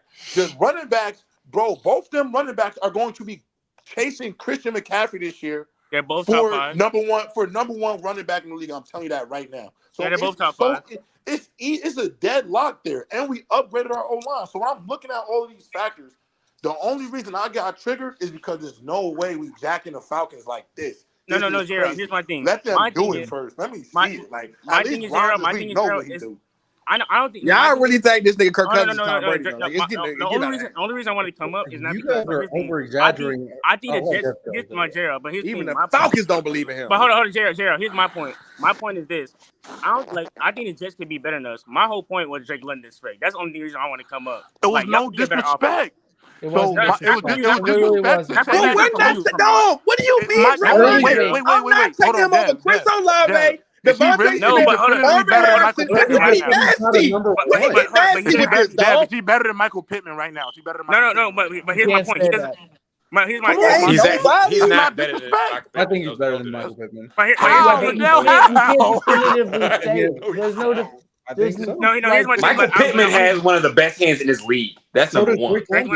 No, he's not. But you like Drake London purely. But you like Drake London purely over what? Not saying he's a better player. They do a lot of the same shit. It's just all. Wait, I want to. No, Jared. My point is not because. Of course, it's not. He's in a terrible situation. They're the same size. My point is they are the same size. Michael Pittman and Drake London literally do the same. Wait, Jared. Who is Drake London? Are better. I think he's also more athletic than Michael Pittman. Yo, Michael Pittman put together. Michael Pittman put together 1,100 yards season. Better. Huh? But Jared, here's my thing. Me and Rydell are different right now because my point is those guys can be better than Drake London because we already know how talented this league receiver is. I'm saying is he doesn't have to be better than those guys to be very productive because we've seen worse people. No, he doesn't. He definitely does not. He doesn't. But with a good quarterback, who is he with a good quarterback? Is he elite? Is he at least Mike Evans with a good quarterback? Well, that's what I want to say. He can have that level of production. He could be a top 15 receiver with a good quarterback. That's what I'm predicting. But hold on. But here's the thing. How you like a nigga who could be top 15 with a good quarterback? Why are we arguing with this? My point is early. I don't think just because Drake London can be very productive does not mean he can be a top 10. Like Drake London not going to be better. Marvin Harrison Jr. is coming into the league this season. I agree. No, Jared, I agree. And Malik Neighbors. He's not better than either one. Meduze. Because once Peter out of the league, Rome is the number 2 over there, guys. Career, bro. Beside DJ. But hold on, Riddell. Malik Neighbors. He's gonna be better than Malik Neighbors. No, I got Malik. He gonna be better than Puka Nacua? No. Devontae Smith? Come on, Riddell. Chris Olave? No. Smith and Jiggle over there with the Seattle. Well, that's a question. Give me Drake. Yeah. George Pickens. Nah, chill, Riddell. George Pickens. George Pickens better. George You're gonna project give me Aiden Mitchell, Brian Thomas. I named niggas off this grab. Don't do it. Zay Flowers. I never said JSN could be top. No, but here's the thing. I never said me and you agree. That was Jalen, and he's not here. My thing, that nigga started a riot and left. He started all this. When I said Kirk Cousins, Riddell, I think of you first and always. Because here's the thing. I'm not going to crash out. Kirk Cousins is a really good quarterback. Go ahead, Dave. Go ahead. Let Dave go. I'm not. Here's Jared. Because they're up early. Me and you are on the same page. I'm not crashing out saying Jake London is better than these guys. That's my whole point is that he can still be very productive. Because we've seen players be worse, have high level production. Just because Jake London. So where does that end him up at the end of next year, Dev? Because you keep saying that. What if you have to make a bet, where is he going to be? Top 15, top 20? Nah, Dev, give me his numbers. Give me his numbers next year. Give me Drake London's numbers. In my opinion, I think would it help you Kirk Cousins all season? Top 20, top 25. Well, what's his numbers? Because here's the reason why. Because I don't believe production's over skill set. Because no matter what, if Devontae Adams can have 900 yards, he's still better. Look at stop. Cooper Kupp was number 1 in the world of production at one point. No, I'm saying the series. I'm saying because Devontae Adams, Devontae Adams can have 900 yards next year. He's still better than Drake London. That's my point. You know what I mean? Stuff like that. Yeah. Okay, so Dan, let me ask some Dan. Do you think the pick up of Matthew Judon? Devontae Adams done played how many years of football? Well, let me get to J-Rob because Dan is a Falcons guy. Dan is a Falcons guy. Do you think the pick up of Matthew Judon makes y'all contenders? What does it do for y'all? I mean, y'all officially be kings. I think our ceiling is. I feel like multiple teams can make it to the NFC Championship. I think 5 teams in the NFC can make it, and we're first round exit. That's why I believe in us. Like we can either lose. I don't think y'all better than the Bucks next year in y'all own division. I'll be honest with you. But why? But why though? Because this is the thing. Yes, hey, the Bucks had a great year last year. Hold on. But let's off of now. You know why y'all better because y'all got A-Rod. Y'all lucky y'all got A-Rod. Exactly. That changed the whole vibe. Hold on. We're gonna do an episode talking about the NFC South. You lucky you guys. We'll really dive into Aaron Rodgers. But that's really not fair, That's y'all gonna got the be a best. Y'all got the dangerous best quarterback, one of the best quarterbacks of all time. That's not fair, bro. And I ain't gonna lie, I want y'all to know right now. I know y'all have brought up the Bills, and I think it's fine that y'all said the Falcons' offense is gonna be better than the Bills. But I just want y'all to know, Josh Allen's about to have 5,500 yards of offense. Hey, Gerald. I think the Bills. It's gonna be a Cam Newton. Yeah, Gerald. I don't know. He's literally about to have a Cam Newton year. No, Gerald. And I'll be real with you. With just one Pitts, one Robinson, and one Drake London, I'm not taking them over the Packers offense. I'm just gonna be honest with y'all. Like the Packers as a whole, with that whole group and Jordan Love, I'm not taking them over the Packers, y'all. That's fine. And Josh Jacobs, hell no. That's fine. I agree with you, the Bills, Gerald. To be honest, I think Aaron Jones is better than Josh Jacobs, and I do like the Packers in the passing game. You think Aaron Jones is better than Josh Jacobs? No, sir. Yes. No, sir. No, sir. I disagree. Aaron Jones done. Yeah. What? Y'all writing over Jonathan Taylor too. He's just acting like he ain't good no more. No. We not Brad. We not doing that. We just talking about your team as a whole. They didn't. Now I got a case for the coach, but they say your team as a whole because it's your receiver case. I think it's gonna be your receiver, your tight end. You can't name your receiver, your tight end. This ain't Peyton Manning. This ain't Reggie Wayne, Marvin Harrison. Dude, Michael Pittman is a solid number one. Look at that. Come on. But he ain't again, trash. who's your tight end? Who's your tight end? A solid number one. Don't they got Brevin Jordan? No, Brevin's on the Texans. I got to be real with you. I'm not taking Pittman. I ain't gonna take Pittman and Jonathan Taylor and AR-15 over Kirk Cousins, Drake, Pitts. We're talking. I do have a question. We're talking how productive they're gonna be because they have a good line too. Wait, they have an elite top 5 line. I do have a question. The issue with your situation at the end of the day, Brandon, is that we still don't know what the passing game is going to look like for Anthony Richardson. That's a fact. That is a question. I'm gonna be honest with you. Drink more water. Who? I'm gonna be honest. Granderson. Who? Remember I said about Anthony Richardson, like take 8 games where he could be a top dog, but I'm gonna be honest. I'm not going to violate because it's preseason. They didn't look good. I'm a little concerned. Hey, I'm a little concerned. They're not running the same play. I'm a little concerned. And y'all don't honestly think y'all don't have time to be bad. Y'all don't have time to be bad, Brandon, because the Texans are ready right now. Super Bowl contending right now. Y'all ain't got time to be bad. They are coming. This could be a Patriots division where they literally spank y'all for next year. They're not Super Bowl contenders. Early cancel. They're supposed to spank us last year. And Anthony Richardson, when he was healthy, when he played him that second game, he washed them easily. So what are you talking about? Yeah, but that's because the defense wasn't as good as what he did look good in his rookie year. When he played, don't do that. I mean, early. I'm not going to lie. Anthony Richardson watched them easily. You said what? You got to give Anthony Richardson for real, man. Wasn't the coach going to beat 49ers the Texans this year? Brock Purdy. It's gonna be split. I think they won one, we win one. No, I don't think y'all do. No, I'm gonna be honest. I don't think you really. I don't think you realize you see the good. You still got lucky last. The only issue they have is the secondary. No. The secondary is a huge question mark. B, I don't think you understand what's about to happen in Houston this year. Danielle Hunter and Will Anderson are going to enter the conversation for best pass rushing duo in the league. They're going to enter the conversation. They got a good old line though. I'm going to tell y'all right now, Derek Stingley Jr. will be a top 5 corner. No. This year. It won't be. I'm with you with Derek Stingley. It won't even be a question. He is underrated as a corner. He is amazing. And then you got to catch up because I think that Texas team is going to be putting up 40, 35 points a game. You got to catch. If you get down by 21-7 with them, ain't no catching up. It's over with. It's wild to say they're Super Bowl contenders because they're not going to be Super Bowl contenders. We all know that. Well, why? Why not? Because the Chiefs are there. The Chiefs are there. Whoa. If you are a top 5 team in the NFL, you're a Super Bowl contender, my boy. If you play No. The conversation can be there, but the literal they're going to be in the Super Bowl is not going to happen. They're not a favorite. We do know a favorite. Yeah, let's not. They're not a Hey, favorite. okay, look, I know we love Patrick Mahomes, but I'll be real with you. If the Texans get that shit together, He didn't even get to play Patrick Mahomes. It could be a shootout. By Lamar Jackson. What are you talking about? Well, He scored 10 points. Early. I'm gonna be real with you. It doesn't matter about the I'm gonna be real shootout. with It you. matters about the end. Hey, that That's all Ravens team, as far as the defensively and offensively, dog. Listen, this year with another year under his belt, I think they can go. They can go. It's gonna be a battle, nigga. We think the Ravens are gonna just run over them, and let's not forget. I think that the Texans will have a better record than them, so they're gonna be in Houston. They're gonna be in Baltimore. They'll have a better record, but I think Lamar still wins that. And even if they get past Lamar, they still got to deal with the Chiefs. I don't think they'll have a better record because I think the Ravens. I don't trust Lamar Jackson in the shootout. Lie, bro. I don't trust him in the shootout. Ask y'all a question. Why can't the Texans It have to be a shootout. Why can't the Texans score 10 points? Wait, why can't the Texans be that 2021 Bengals team with? They can be.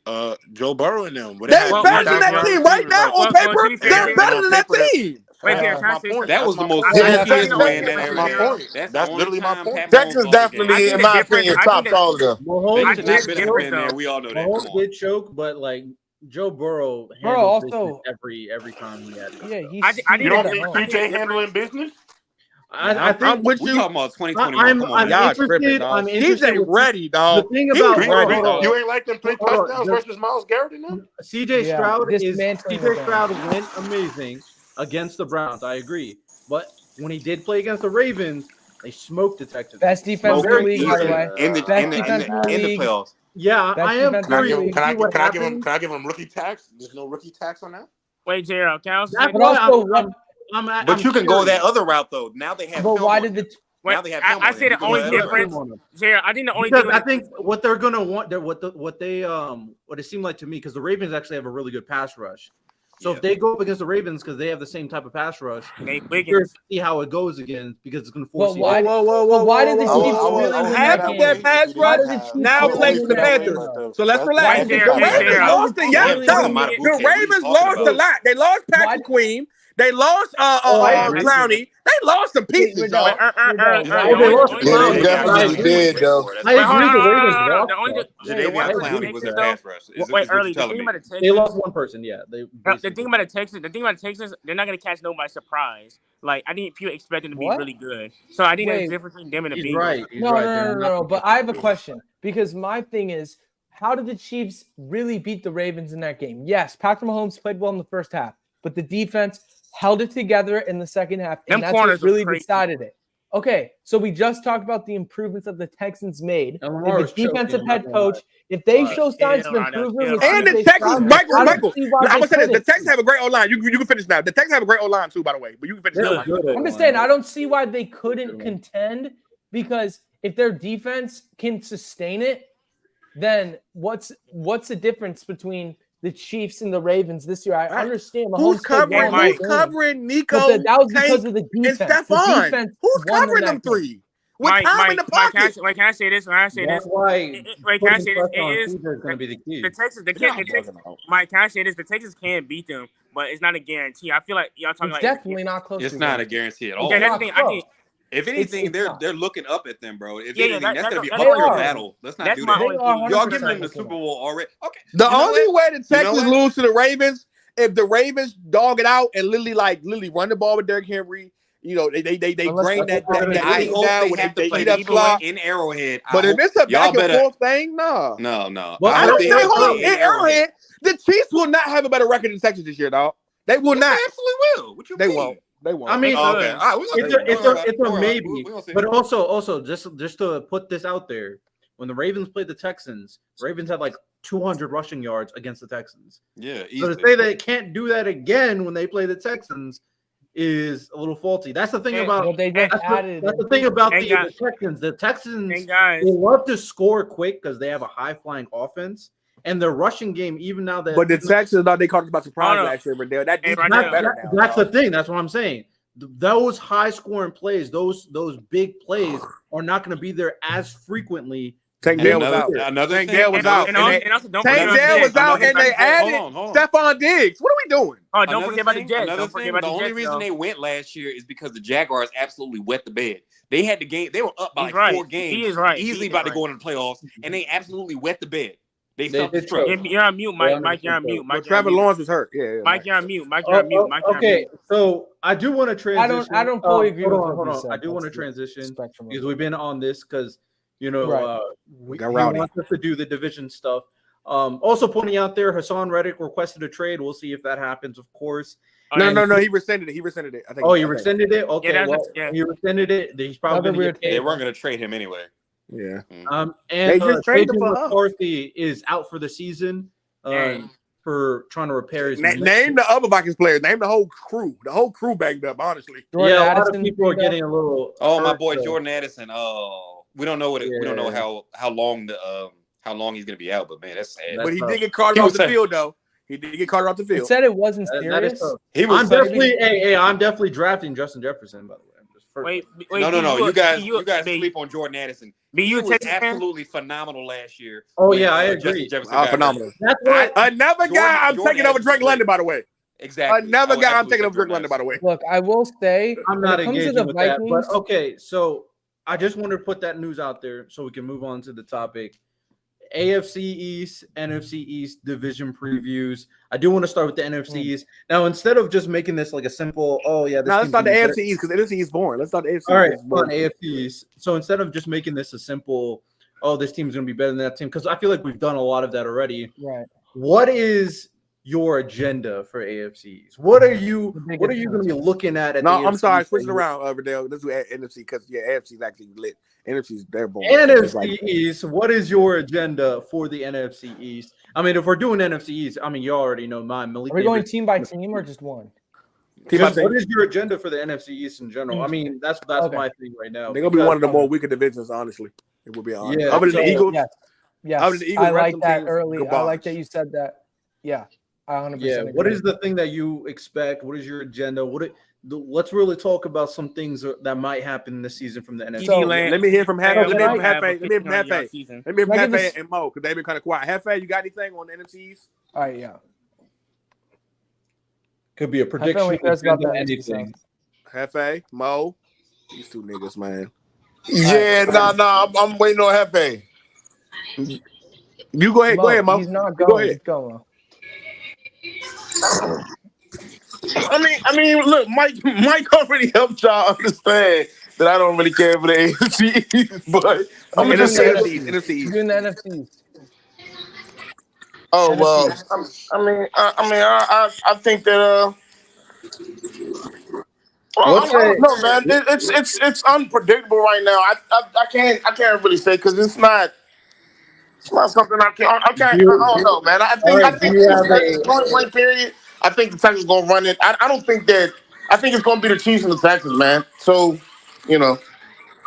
I said NFC East. NFC East. Giants, Philly, Cowboys. Oh, NFC East. I'm sorry. Yeah. So, what is your agenda, prediction, maybe even a hot take that you want to say about the NFC East? Well, I can't say anything too much about the Giants because the Giants is rebuilding from scratch right now. That's including the defense. Giants are rebuilt. They're in the rebuilding stage. I can't consider them in the conversation right now. Daniel Jones is not enough to say, okay, the Giants are going to step it up this year, or you're going to have to see them this year. The Giants going to have to take a big leap from where they were. So the Giants is not a topic of conversation because they don't have anything right now to go off of that says, you know what? I think that the Giants are going to make an impact. They're going to do this, that, and the third. I don't think that they're enough to even say. So right now, NFC East, Commanders. I think the Commanders are going to take. I think the Commanders are going to take number one in that division this year. Well, I'm sorry. Wait. I would say not over the Eagles. I think it's going to be the Eagles and the Commanders. That's my honest opinion. Over the Cowboys. All right, talk about that. Talk about that. Let's hear that. Commanders over Cowboys. Yes. Because first, so check this out. Have you guys been watching Jayden Daniels? Okay, preseason games. Okay. All right. Okay. So not only do they have a guy, and you guys seen the last time that they had a quarterback, a quarterback that they was capable of. Okay. But that was a better offense, though, Mo. That was a better offense, better running back. better receivers. Like that RG3 exactly. year The Commanders have they're stacked at running back. They're stacked at wide receiver, and now that they have an official quarterback, it's honestly I think it's going to be them and the Eagles over top the Cowboys. I don't think the Cowboys are going to do anything. I think they're going to start a bunch of they're going to riot in the offseason, and then when it comes to regular season, I think they're going to be the same Cowboys as they've been every year. So what about the defense on the Commanders same side? Cowboys will mean like that they win the division.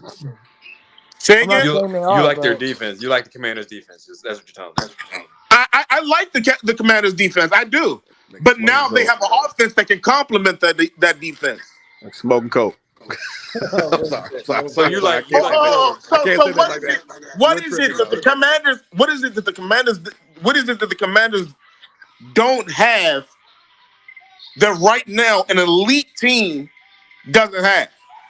They don't have a secondary at all. Who's just left? Yeah, they don't have an offensive line. Dev left. Yeah. Okay. All right.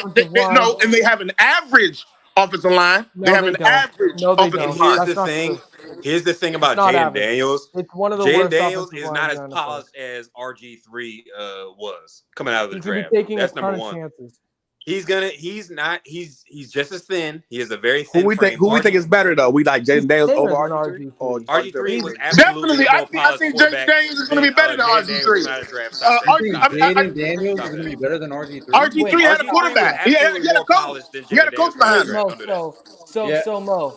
He's not lying about that coach behind him. He did have Mike Shanahan. Wait, if I'm not mistaken, RG3 at the time had what was it? One of the best, first year seasons of all time with Andrew Luck? So we're expecting Jadon Daniels to basically be like, I mean, he's not going to be RG3 completely. So like, but we got to be fair. Like a 4,000, we got to be fair. I want to 4,300 put yard this in season. Mike, put this in there. We got to be fair though. That team was ass starting on the season. Exactly. He had a great run. He had a great run at the end. But it like when they came in, that team was good. Like, but what's the ass at first. I mean, Dan Quinn and Cliff Kingsbury isn't, a definite success at offense right now. That ain't moving the needle that much. They have nice pieces. They have Dotson. And I like the guys that they have, but it still has to come together. Bro, and let's not forget. And they had a 600-yard back stacked with weapons, bro. He was stacked with weapons, and they still only made it to the first round of the playoffs. Okay, in his rookie years, though. Yeah, and rookie they year. had Trent Williams. You said what? And they had Trent Williams. Dude, the Redskins team back then when RG3 came. RG3 was dog. He turned up. RG3 is better. RG3 turned up because he could run. That's it. His biggest highlights was him running. He had a great arm. RG3 could pass a lot better than James. He did not have a great arm. Come on, bro. Wait, Mo, that's not true. That's not true at all. RG3 was very polished. His only knock, I remember reading in the draft, his only knock was his frame. RG3, everything else, deep throw accuracy, elite. Deep, medium throw accuracy, elite. Short throw accuracy, play action. Polished, poise in the pocket, climbing the pocket. He was good. He was polished. Yeah. Jadon Daniels is not as polished as RG3 was coming out of the draft. Stop that. Knock that off. Wait, also, he's not going to be rookie of the year. Point blank. Period. I do not see Jadon Daniels being rookie of the year. That's number one. Because you're not going to win it over Caleb Williams, who has better weapons, who has a better receiving mic, Mo, come back. Mo, get headphones, bro. Yeah, fix your mic. But okay, we started off hot with Commanders being better than the Cowboys and Jadon Daniels being better than I ain't gonna lie though. I'll say this. I think it's gonna be closer than we think. Only because I really think the Cowboys could be bad this year, man. But if they No. They have too much talent to be bad. I don't see them being bad. Wait. I can see them being mid. Right. But have they ever? When have they not been bad? If they had a team, bro. For the last decade, everybody has said. The Redskins. Everybody has said what you just said out of your mouth. Everybody has said this is the year for the Cowboys. This is the year they're going to make it. Dak is healthy. Zeke is healthy. Everybody is healthy. You're misunderstanding what I'm saying. The Cowboys will squeak by, make the playoffs. They're getting blown out like they did last year. It doesn't matter. I'm not saying that. I'm saying that they're right now a better team than the Commanders? Absolutely. Based off just pure talent, they are better than the Commanders absolutely right now. Dak Prescott is better than Jadon Daniels. They have a better overall defense. They have a better secondary. They have better linebackers. They have a better D line than the Commanders. Absolutely. On paper, they are just pure better. Every single position. Every single position. Down to the damn fullback. I don't care. They're better than every position. Yeah, Michael, go ahead. Than the Commanders. Okay, because the only thing, Mo, you're not making sense because the Cowboys have been second or winning the division except for maybe 2 years in the last decade. So that doesn't make sense. Yeah, okay, absolutely. But my narrative for the NFC East this year specifically is a closer division, like Early said. And I do agree when it comes to the skill level, the Cowboys are definitely on paper better than the Commanders. But absolutely, when it you comes can't even argue that. You can only say that because the Commanders does not have a good as offensive line as the Cowboys, bro. You can only say that because of that. That's not particularly true. Wait. I want to get to my narrative, but I will address this because CeeDee Lamb, Terry McLaurin, who's better? Okay, then the rest. They're better whatever. every. The rest is whatever. They're all relatively the same level. Honestly, like. The second and third exactly all around the field. So CeeDee Lamb's better. The only difference is that the Commanders officially have a quarterback now. No, but Dak Prescott came out his best year playing like a top 5 quarterback. You're absolutely Brandon, listen to me. Mike and Brandon, listen to me. Hear me out real quick. Listen, for me to say that they're automatically a better team would be ignorant. Okay. That would be ignorant. Jadon Daniels has not proven himself yet. He has not had a regular season yet. But listen to me. Right now, they are in position to prove themselves to be better than the Cowboys. Not that they are better. They are in position to prove themselves to be better than the Cowboys. Okay. I don't trust them proving themselves at all. They've been outside of 1 year with Robert Griffin III my entire life. The Commanders / Redskins have been absolutely garbage. I do not trust. But when have they had when's the last time they had a quarterback? Other than Kirk Cousins and RG3, when did they have last had a quarterback that can actually give everybody the ball? But and RG3 stop getting hurt. It's more than the quarterback, though, because at the end of the day, let's be very clear. Let's be very clear. The Commanders' offensive line is terrible. There's a reason why Sam Howell was getting like 60 sacks. Yes, his quarterback presence was bad, but that offensive line was also bad. So okay, right now. So let me ask you this: how on God's green earth did Heineke get them into the playoffs? What's that got to do with this year? We're talking 2-3 years ago. What's that have to do with this year? That was 4 years ago. Mo, stop. Wait, Mo, stop, Mo. I'm not gonna let you address it like that. And that division was weak. Because the Redskins have nowhere near the same defense that the Cowboys do. That defense was Ron Baker, Jonathan Allen, and Chase when he was actually considered good. Back then, there were not as many games as there are now. That's an irrelevant. That's an irrelevant. 7-9 is average. So Mo, because you're saying that Jaden we playing 18 games now. Wait, Mo, because you said Jaden McDaniels is taking the team to the play. Yo, that background. What is going on there? Yeah, because you said Jaden McDaniels is going to be the reason why this team goes to the playoffs, Mo. Then what? Then do you think Jaden McDaniels is going to be better than Dak Prescott this season? No, I would not say this season. I would not say this season. How are they going to be better? How? Because that's not the case. Better. Jaden Daniels is not better than Dak. Because the Cowboys right now have an official team right now, and for the past 3 years,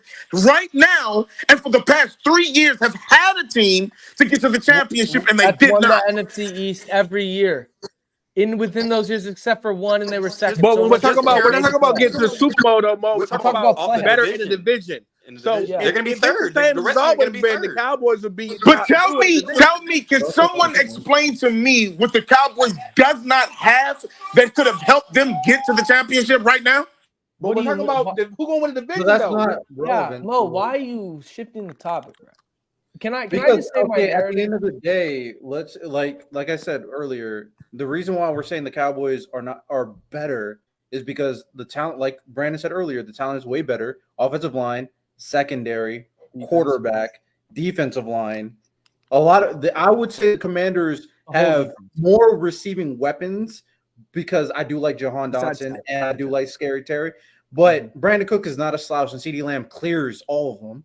Yeah. And tight end also goes to Cowboys. So talent all around the board. W. Riddell. You can say across the board, bro. You can say across the board. The Commanders have not had a quarterback in how long?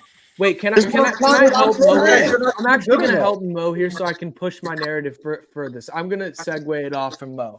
What I will say is I understand that the Cowboys, they have more talent, right? But I understand also Dan Quinn has his deficiencies as a head coach. But there's something to be said for a new regime coming in with a new quarterback and the fact that Dallas has Mike McCarthy, who has been the head coach for the last 3 years. And when it comes to – oh, wait, my bad.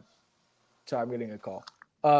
No, but what I said when I'm talking about Mike McCarthy the last 3 years, I would say when it comes to his coaching level and developing players to what they are, this team has honestly overperformed its standards. The fact of this team regressing to the mean with Mike McCarthy as head coach is a big possibility that I'm definitely worried about. Okay, Mike McCarthy is coaching for his job right now. He's in a similar position to where he was in Green Bay when he got fired.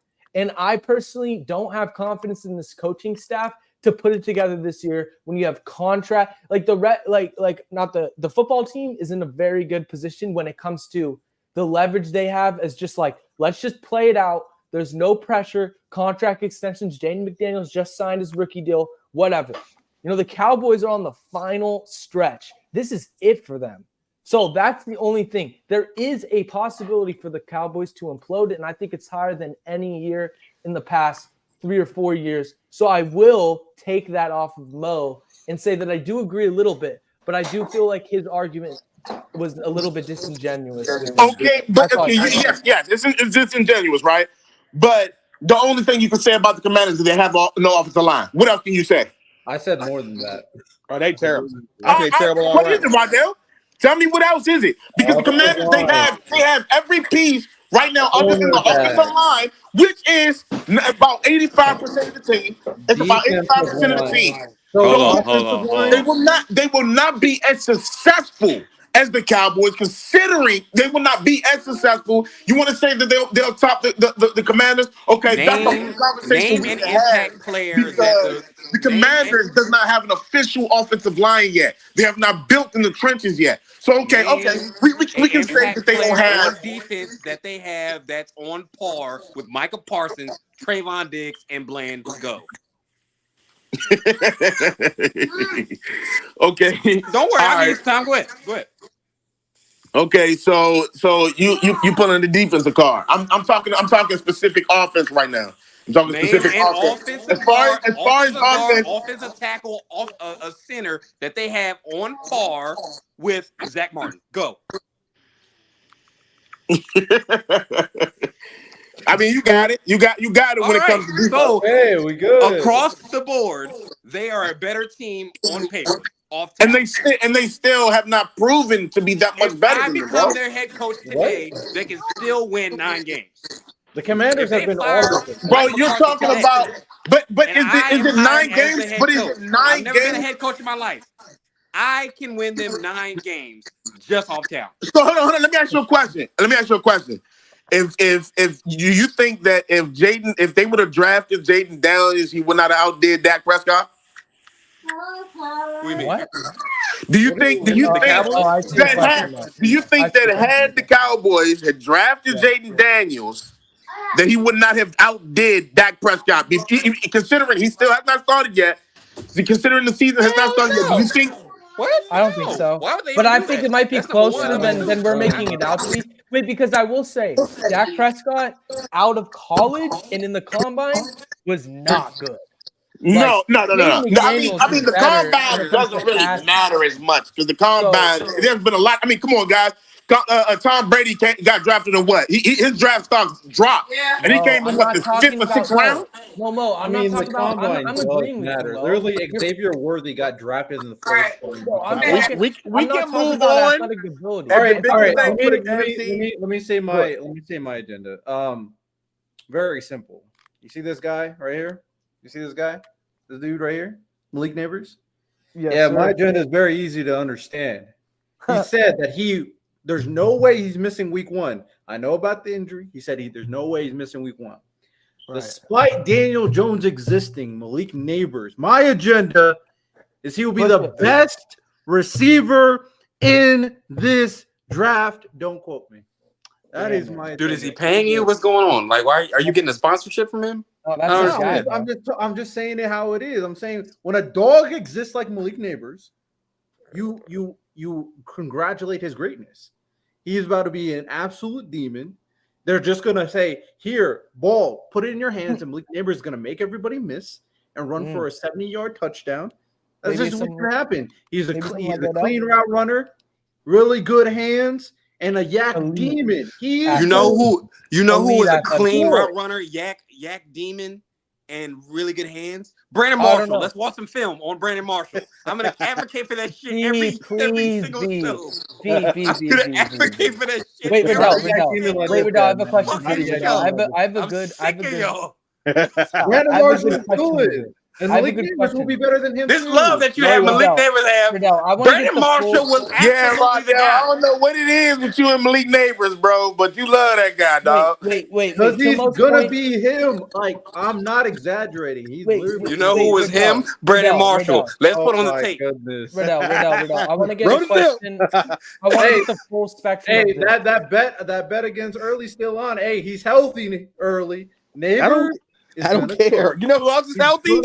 Daniel Jones. Wait, Riddell. Daniel Jones has to just throw a screen to Neighbors. He's going to take it to the house. That's all right, bro. You think Neighbors is the second coming of Randy Moss, man? I'm gonna be honest with you. I think Malik Neighbors is a really good wide receiver, bro. But I don't think that he's going to. Ain't nobody to the Boston himself. What? What'd you say? Ain't nobody to the Boston himself, Riddell.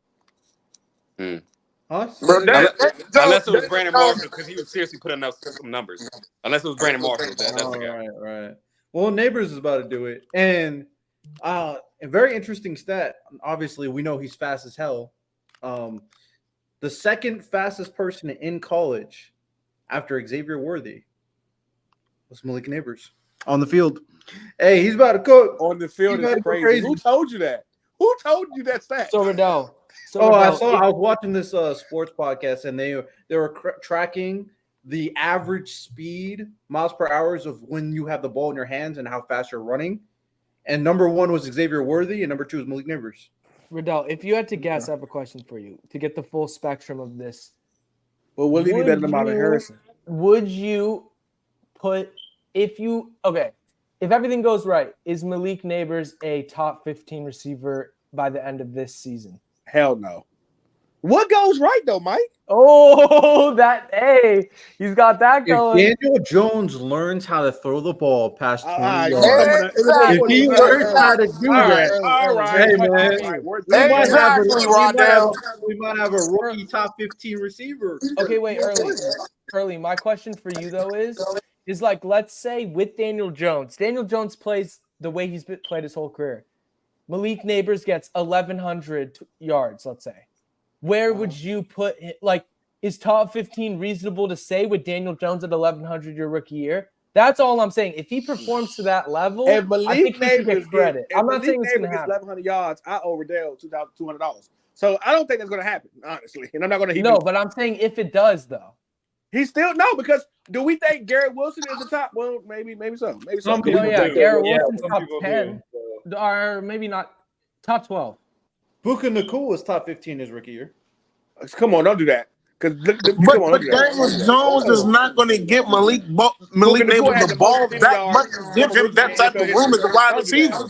He has no choice to give him the ball. We have no running back. So, Daniel Jones is not a good quarterback, but he's still. But do you really think that's a good thing right now? You think that's a good thing? That's not a good thing. No, it's not a good thing. My team is going to suck, but Neighbors will be a dog. So, bro. bro, Daniel Jones is not a good quarterback. He sucks, but he can still hit a go route if a receiver is Oh open. my God! If he, Bro, if all I gotta do is tell my safety to come a deep third, come on, man. Bro, we've seen worse happen. What do you mean, bro? I'm just saying, like, if Malik Neighbors can get open down the field, he will be able to accumulate 900, 1,000. Not if he got both a safety in the corner on his ass every single play. I don't have to worry about stopping the run because all I got to do is worry about Malik Neighbors. So they're gonna double and shadow Malik Neighbors from game one. Rookie receiver. No. He's just that good, apparently. Oh, one more agenda. Even though he's no longer on the New York Giants anymore, I still appreciate him. I'm not like Tiki Barber. Saquon Barkley will be the best running back in the NFL this year. That's not an agenda. That's just facts. True. He will be the between best. him. Y'all talking about J-Rod coming here talking about Breece Hall and Deshaun Robinson. First of all, only person gonna be fighting for the number 1, number 2. Do we just not believe in Jonathan Taylor anymore? I don't understand. I don't understand what Jonathan Taylor I think Jonathan Taylor's still Why good. do we not believe in him anymore when he's only 25 years old? He's cool. Well, it's he's cool because he had that great season. 1,800 yards and he's cool when he was healthy, and he's cool. 1,800 yards when he was healthy. I mean, Jonathan Taylor's the when he was top. healthy. Saquon is just a different demon, man. No, but Jonathan Taylor's the top 7 back in the Taylor's league. equally as good as him. No, Saquon's better. Saquon's better. I wish. How? Tell me. Jonathan Taylor has what? Okay, I'll tell you how. At passing game, better. As a receiver, Jonathan Taylor is a bad. No, I'm bringing up the Taylor has good hands, and he's a good pass catcher out of the back. Okay, Jonathan Taylor had a great 1,800, 1,900 yard season. I understand that. Saquon Barkley with bombs. What does he do? At least 1,500 total yards, 1,100, 1,200 yards. I understand. People say that his vision within the tackles isn't great. I mean, he has a garbage offensive line. You need that trust. You need that. Jonathan Taylor and doesn't this have year, vision? with any sort of productive offensive line play, let alone good, Saquon Barkley is going to be. Jonathan Taylor doesn't have vision. No, Jonathan Taylor does. They're both home run hitters. Jonathan Taylor, I feel like, is even better off contact balance. How is he not better? I don't know if I can say that. How is he just astronomically better than Jonathan Taylor? How? Other than pass blocking, you can't name anything else. In less situations, Saquon's put up more. And continue has to. He hasn't slowed down yet. And he's going to slow down soon. Jonathan Taylor hasn't slowed down. He got hurt 1 year. That's it. Yeah, but Saquon, I think, is still better. I'm saying with less talent, he's been more productive. You didn't name out one thing.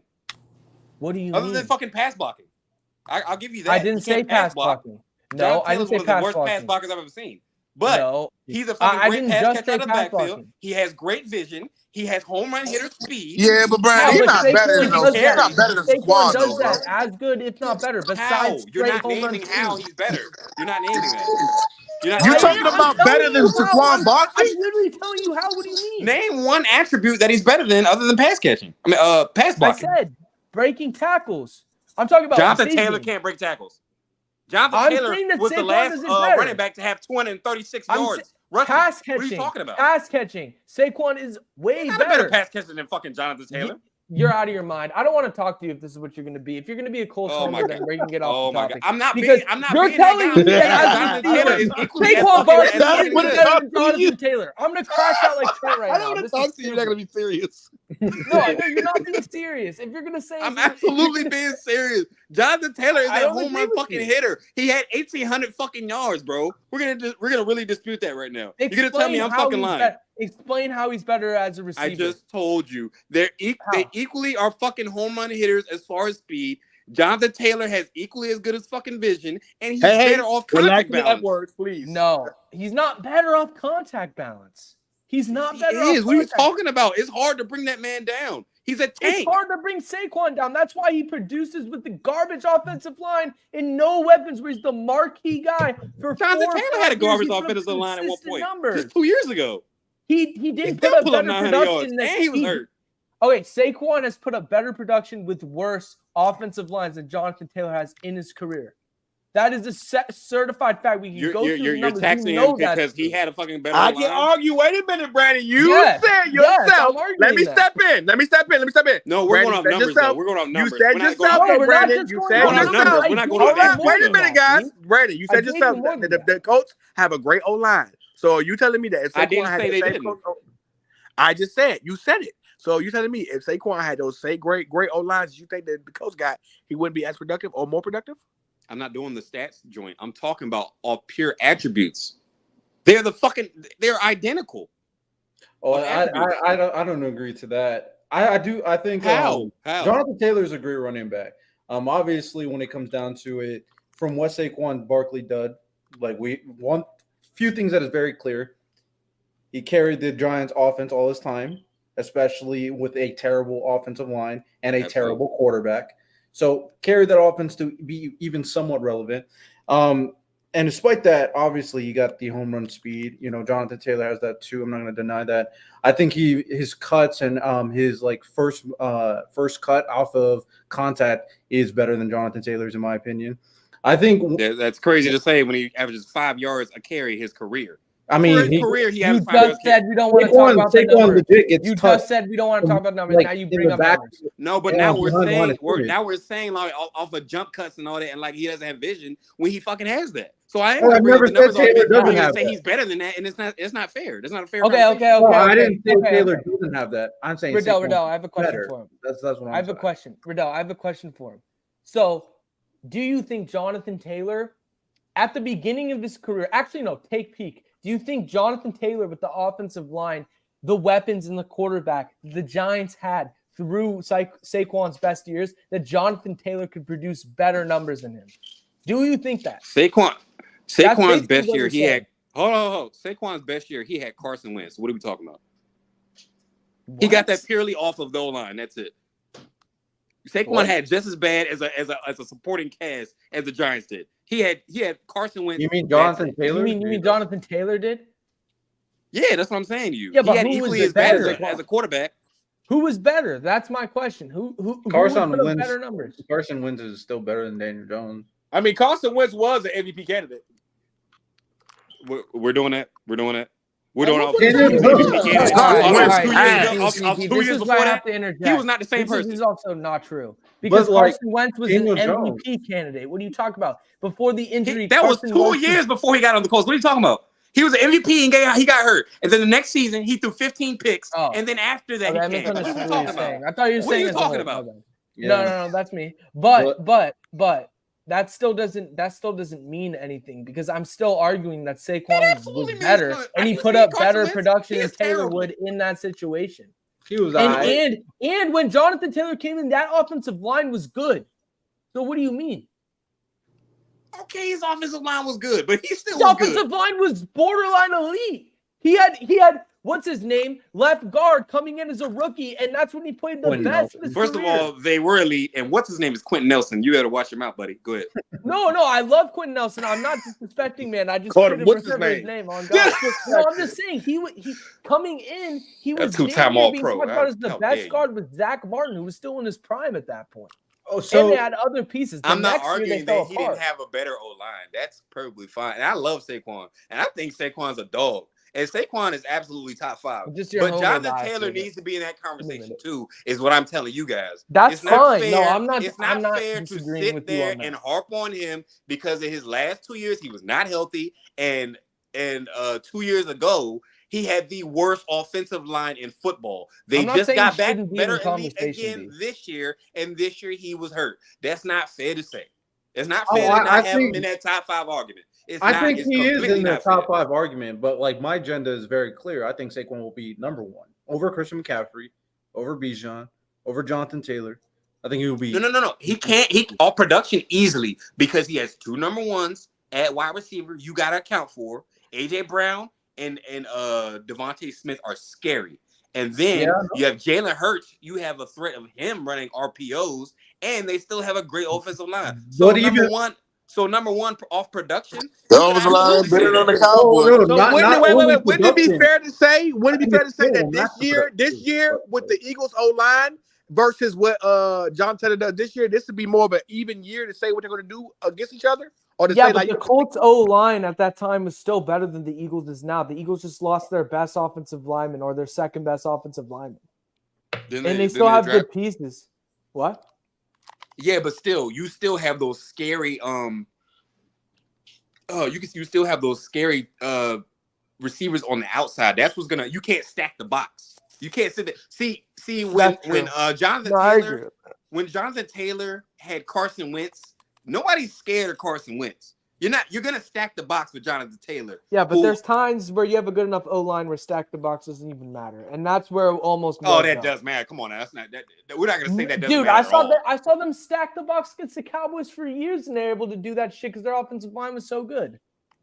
No, but you guys have receivers too, though. I agree with that, but we also had Dez on the back. We had Dez on the back end who wasn't good. We had Dez on the back. Even Dak's absolutely, but you had Amari Cooper though. You had Amari Cooper. No, but not the first 2 years. Not the first year where it worked. The second year and the third year it didn't work. So I'll give you that. But the first year, Dez was still good, but he wasn't even. I don't even know if he was top 15 that year. I'm not gonna lie. He benefited so much. He was dead weight on that team. I do want to transition to the AFC East. Yeah, my bad. Because we're getting in there in terms of time in the podcast. AFC East. What is the hot take agenda predictions of the AFC East? Early, I don't even know if you gave one for NFC East, so you can start it out. By the end of the season, Joe Milton will be the starter for the New England Patriots, and Drake May will have to find his career. I think Drake May will be good eventually, but I think he'll have to go find it somewhere else, kind of like how Brett Favre did when he played for Atlanta, but found it with the Green Bay. I think Drake May will be a good quarterback one day, but I don't think he'll be with the Patriots. I think he'll go somewhere else and be a starter, and maybe revive his career, Baker Mayfield style. Damn. Drake May losing his job to Joe Milton. I agree with you, Early. I agree. Damn. Look, I like Miami a little bit, but I think that there's absolutely no doubt that the Bills handle this division. Okay, the only way they don't this year. Okay. I think they can. I think they can handle it. I think. Well, now you got the Jets there. That'll be interesting. But I think okay. I don't think it's going to be a wash, but I think that they can handle it. Because last year, the reason why I was so close, you had Josh Allen, who was borderline not good in multiple games at the beginning of the first half. So, if that doesn't happen, that game, and look, they lost Stephon Diggs, 100% understand that. But I will say, the level that Josh Allen is at as a quarterback, they still have decent weapons that can make it work, as long as Josh Allen doesn't go fishing like he did last year. And I'm not saying that he's going to have 5 picks in the season. You know, the 9, the 10 stuff, that's fine. Even 11, okay, if you're winning those games, but you can't go up to 14 this year because you don't have Stephon Diggs, and your ability to run the ball and stay ahead of games is going to be super important for this team to work because of the lack of weapons that they have. But offensive line, defense, I'm expecting to be better. Their defense was good last year. So why can't it be better this year? I'm worried about Drake May because, the Patriots are fire selling. And I feel like that's going to be important is like what's going to happen there. I don't expect Joe Milton to take the job, but that is definitely scary as a starting quarterback to see your backup basically like chomping at the bit at you before you even really step in. So those are really things to look out for. And I think Tua also, when it comes to trajectory-wise, can see a decline from last year. I think that I would bet on that from happening. But, yeah. Okay. For me, I do think Tua will be better than expected because, we believe in Tua over here. You know what I'm saying? You all cold. Especially when it's warm. But with that said, my real agenda is that I feel like people are kind of underselling the Buffalo Bills a little bit. I know they lost Stephon Diggs. I know they lost the 2 safeties. Micah Hyde, I don't even know what's going on with him, so he might be done considering all these injuries. And Jordan Poyer, yeah, he joined another team. I forget. I think the Dolphins he actually joined.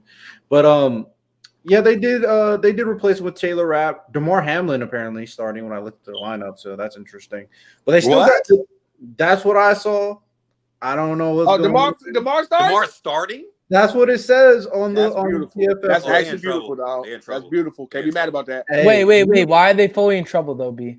Because look. I'm not going to sit here. No. I'm not going to pat the guys back. Look. I understand like the comeback player of the year stuff. DeMar Hamlin wasn't good. Wait. DeMar Hamlin before he got hurt was solidifying himself as a starting safety on the team. Thank you, Michael. Thank you. So if he so let's say I think our memory finally is a little resolves off. because I think our memory is a little off.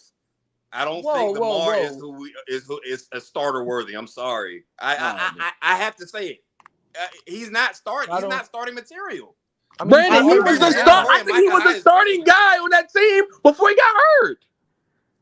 I mean, Jordan Michael Hyde and Jordan Poyer existed. Those guys were hurt. Those guys were probably hurt when he was starting. Yeah, but it wasn't. I mean, you still start. If somebody hurt, you start. You still start. I mean, you're a backup. You're not starting then. You're filling in. You're filling in the role. You're not a starter. You're filling in. Bro. I'm pretty sure he was. You ain't the lead damn cast member. You just filling in. But that doesn't. But we're not disputing that. All I'm saying is they don't need him to be a star. They just need him to play consistent football at safety. That's all they need. Their defense. I think he's gonna play consistent. I don't. We will have to see. We will have. No, I'm not saying that. I will say this though: the Bills do have really good corners. They do. Douglas and Douglas Johnson. Teron Johnson. No, yeah, Douglas can absolutely play. Yeah, Razul Douglas is a dog. Christian Bedford's really good, and Teron Johnson was a All-Pro slot safety last year. I like Teron Johnson. Corner last year. So no, Bedford. I watched film on Bedford. He's really good. He's a really good, solid. Their three corners are really good. Their defensive line is going to be good per usual, and apparently Von Miller is playing better again. Whatever. Yeah, they don't need Von Miller to be a. Von Miller is 39 years old, dog. Yes, he's probably gonna be a person that they throw in like every couple. I think he's the only guy left from his draft that still play. Yeah, I mean he doesn't need to be the guy, bro. It's been a while. Von Miller is 46 years old. But they paid him, so he has to play. They paid him hella money. He has to play. They paid a 79-year-old fucking. That's their fault. All that money. He keeps raising the age. That's their fault. But the defense is good. Sean McDermott is a really good defensive coach. The defense is good with a 129-year-old. Von Miller's not even starting though, so it's fine. Bro, B, why is their defense not good? No, I'm fucking with you. Go ahead. Go ahead. Their defense is good. No, the offense I do think will be better. Defense I absolutely trust. Oh yeah. Josh Allen MVP type season. Josh Allen MVP type season is what I'm expecting. I mean, I think he's gonna do well. He did it last year. Besides the picks, that's an MVP season. No, this one be a legit MVP season. Last year MVP seasons were kind of shaky. Very shaky MVP season. Shaky. But Josh Allen's season ain't shaky if you don't throw for. Oh, this year I don't think it will be. No. If he threw like 10 picks last season, dude, we'd be talking about that as one of the best seasons ever. Like, and I'm not saying that like we need to put him on a pedestal for that, but I'm just pointing that out because he did play at a high level. No, he did. Absolutely. Hefe, anything for the AFCs? Nah. Well, plus, I kind of been in and out a lot, y'all. I ain't gonna lie. A lot of shit going on. What about the NFC, the AFC East going into the season? I don't know who I like the most over there right now. You don't like the Jets, Patriots, Bills? Out of anybody, I like the Dolphins the most. I like the Dolphins the most. Exactly. The Dolphins is definitely going to run that division. Oh, here we go. All right. Come on, bro. Hold on. Talk about this. We can talk about it. Because I got time now, Mike. I got time now, dog. What's wrong with the Dolphins, Mike? What's wrong with the Dolphins? There's really, honestly, there's not much. But there's one guy. There's one guy that's glaring, F.A. And you know who I'm talking about. Do I have to say it? Yes, I would like. The biggest question mark, man. That's okay. And you don't think Josh Allen got something to worry about with his new weapons that he's gonna have to utilize? I don't think it's as big as a problem as Tua in Buffalo. So okay. to be honest. Okay. So Tua, who had Tyreek go crazy last year, is probably going to do the same thing again. Hefe. How many quarterbacks last year could have had Tyreek Hill going crazy? How many? But that's not the question. That's not what we're going off of. What we're going off of is what happened and what's going to happen again. He said with his new what happened? What did you sound like an infomercial just now? Wait. So Hefe, actually, respect my Polynesian brother Tua. How many good teams did they beat? The Cowboys. They beat the Cowboys. He's got you. You got you on the road. So Mike, you think what you think? Buffalo going to top the Dolphins this year or something? Wait, what do you say? Do you think Buffalo is gonna top the Dolphins in that division? Is Josh Allen quarterback? Yeah. I don't think it's a question between Miami. I think the Jets are more prime because look, if we're gonna talk about Buffalo versus Aaron Rodgers stays healthy though, Mike. We have to talk about New York versus Miami because New York versus Miami because that defensive line and that defense, okay, I understand they have a good offense, but with that defensive line, that secondary, dude, next year. That team is going to be really hard to beat. But you're also what secondary? What secondary you talking about, Mike? The New York Jets. Aaron Rodgers just started coming to practice. What is he? Didn't he just start coming to practice? I think okay. The dirt level floor for Aaron Rodgers, dirt level is Tua Tagovailoa. So what do we think? Like if Aaron Rodgers sucks, that's what he's going to be. Honestly, that's how I feel. No, Riddell. You guys are taking this Aaron Rodgers. What Mike basically said was what Chris Rock said back in the day. The black man got to run where the white man can walk. Aaron Rodgers, the last time he was fully healthy, was worse than Tua last year. So that's not true. Yeah, you guys are acting like this is Aaron Rodgers of 2020. This is not the Aaron Rodgers of 2020. He's not that guy. No, I understand that. Production is different because you have Tyreek Hill there. But I'm saying when it comes to level of play as a quarterback, that's what I'm talking about. Okay. Who's going to stop the Dolphins this year, Mike? Mike, who stops the Dolphins this year? Thought you get hold on. Hey, Mo, please, hold on. Wait. Good Josh Allen is. Hold on. I just want to know something. I'm gonna let you go ahead and talk, Mike Hefe. I appreciate the love that you give, the love and respect that you give to Josh Allen. But the quarterback can't do it all on his own, my guy. He can't do it all on his own. If Josh Allen and Aaron Rodgers does not stay at the place that they're supposed to be, Aaron Rodgers with his Hall of Fame background, staying healthy, as of a healthy Aaron Rodgers, and Josh Allen doesn't have anybody to throw the ball to, it's definitely the Dolphins. And let me just say this: the Bills is too much of a question right now. The Bills are too much of a question right now. They're too much of a question for them to top the Dolphins, bro. I don't got to beat the Dolphins. No, let's talk about that then. So who has a better offensive line, the Bills or the Dolphins?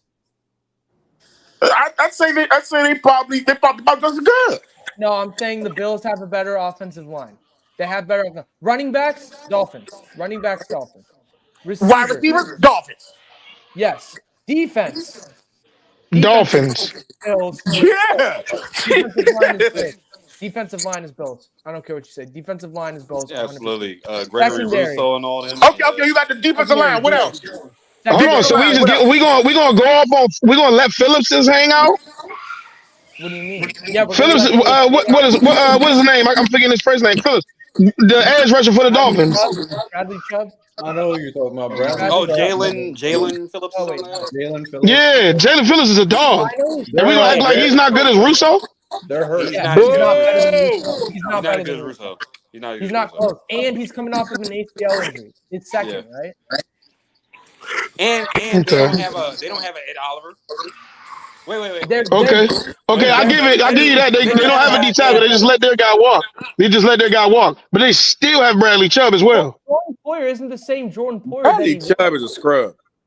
Jordan Poyer is older. Yeah, Bradley Chubb is not. I don't think he's overhyped to me. He's decent. He's decent, but he's not as good as we thought he would be coming out. Yeah, exactly. No, he's definitely not what we thought he would be, but he gets it done. Bradley Chubb is going to be Von Miller level. Look, I understand two defensive linemen that are decent, but what the Bills have is one very good defensive lineman and a whole plethora of a depth of that line. That's what makes it better to me. Is that when it comes to who's in that backfield, Mike? Who's in that backfield? Who's playing in the middle of the field? I've seen the Bills play at a higher level against marquee offenses this year. Okay, they played very tight. And you want to talk about the playoffs games? They played very tight. They're going to give up some yards to Mahomes. I understand that, but overall, they played very well in that. They played very well in that game. So to me, when we played Mahomes, he didn't. Mahomes didn't do that to us in the playoffs. Who's you, Bucks? The Bucks. Yeah, the Bucks. We handled that. You guys had a great deal, but what does that have to do with anything, Cafe? Like you want to bring it back to 2018. Let's go live back in 2018. It's actually 2021, Mike. Get it right. Whatever. It feels that far. It feels like it was 2018. Don't worry, it doesn't. It only feels like that because you guys haven't won one in a long time. Mike, I understand your Cowboys haven't won one in a long time, but our Super Bowl trophy's just getting dust on. Relax. When people lose against me in arguments, they bring up the fact that I'm a Cowboys fan. That's usually what happens. Yeah, so if you wanted to, then you could also admit you lost. Okay. How much of us were alive to see their team win a Super Bowl? Me, I saw two. I saw my team win two. Me. I saw my team win two as well. I saw my team go. It was a long time. Mike, where's your hand? That's not why. Mike, where's your hand? That's not why. Mike, where's your hand? Mike, your hand. Mike, your hand. This is it's not there. I'm not mad at it. Mike, get your hand up, Mike, with pride, Mike. Come on, Mike. Right. Join the guys. Join the winner's circle, Mike. I think Mo are big homers. Come on, buddy. It's nice over here, bud. Who's the guy you're hating on? It's nice Josh Allen, if you put on the Bucks, you stays the goat. So I don't want to hear anything. It's not going to. How do we get here? First of all, I swear I don't even know anymore. I just went with it. He said, Mike, your hand. Mike, your hand. That's what happened. That's what happened. You guys got to use evil tactics against me. We're talking about that. Mike, your hand. It's a whole segment. Mike, your hand. Your hand, Mike. What do you mean? He went off into a completely different segment than what we were talking about. I definitely did. It was hilarious.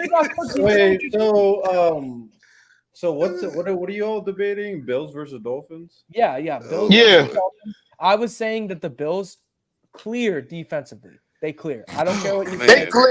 They clear, but I got the Dolphins topping them this year. Praise God. Yeah, me too. I don't see the Dolphins than they did last year. You guys also haven't contested the fact that the Dolphins played one of the easiest schedules and beat a bunch of bad teams and lost to a bunch of good teams. So are they supposed to lose the bad teams? If they lose the bad teams, they're a bad team. It's supposed to be good teams, Hefe. Why are you changing the point? They beat the Cowboys. Being good teams. But I'm saying if they lose the bad teams, aren't they a bad team? So they're a mid team with a mid quarterback. Isn't the same team in Miami you're talking about the team that lost to Josh Allen when he threw 2 picks? Didn't that happen at the end of the season? So what is this conversation? We've seen Didn't he have Stephon Diggs when that happened? Didn't he have Gabe Davis? Didn't he have guys when that happened? 2 picks. So what's it matter if he has Stephon Diggs if he threw 2 picks and he still won? That's not why they won. They won because of their defense. Their defense blew out Tua because Tua is very, very limited when it comes to, number one, playing in the cold. Every time Tua plays in the cold, you're at -10. Everything. He is ass. Oh, man, that's a good. I give you that. I'm not disagreeing with that. But here's my thing.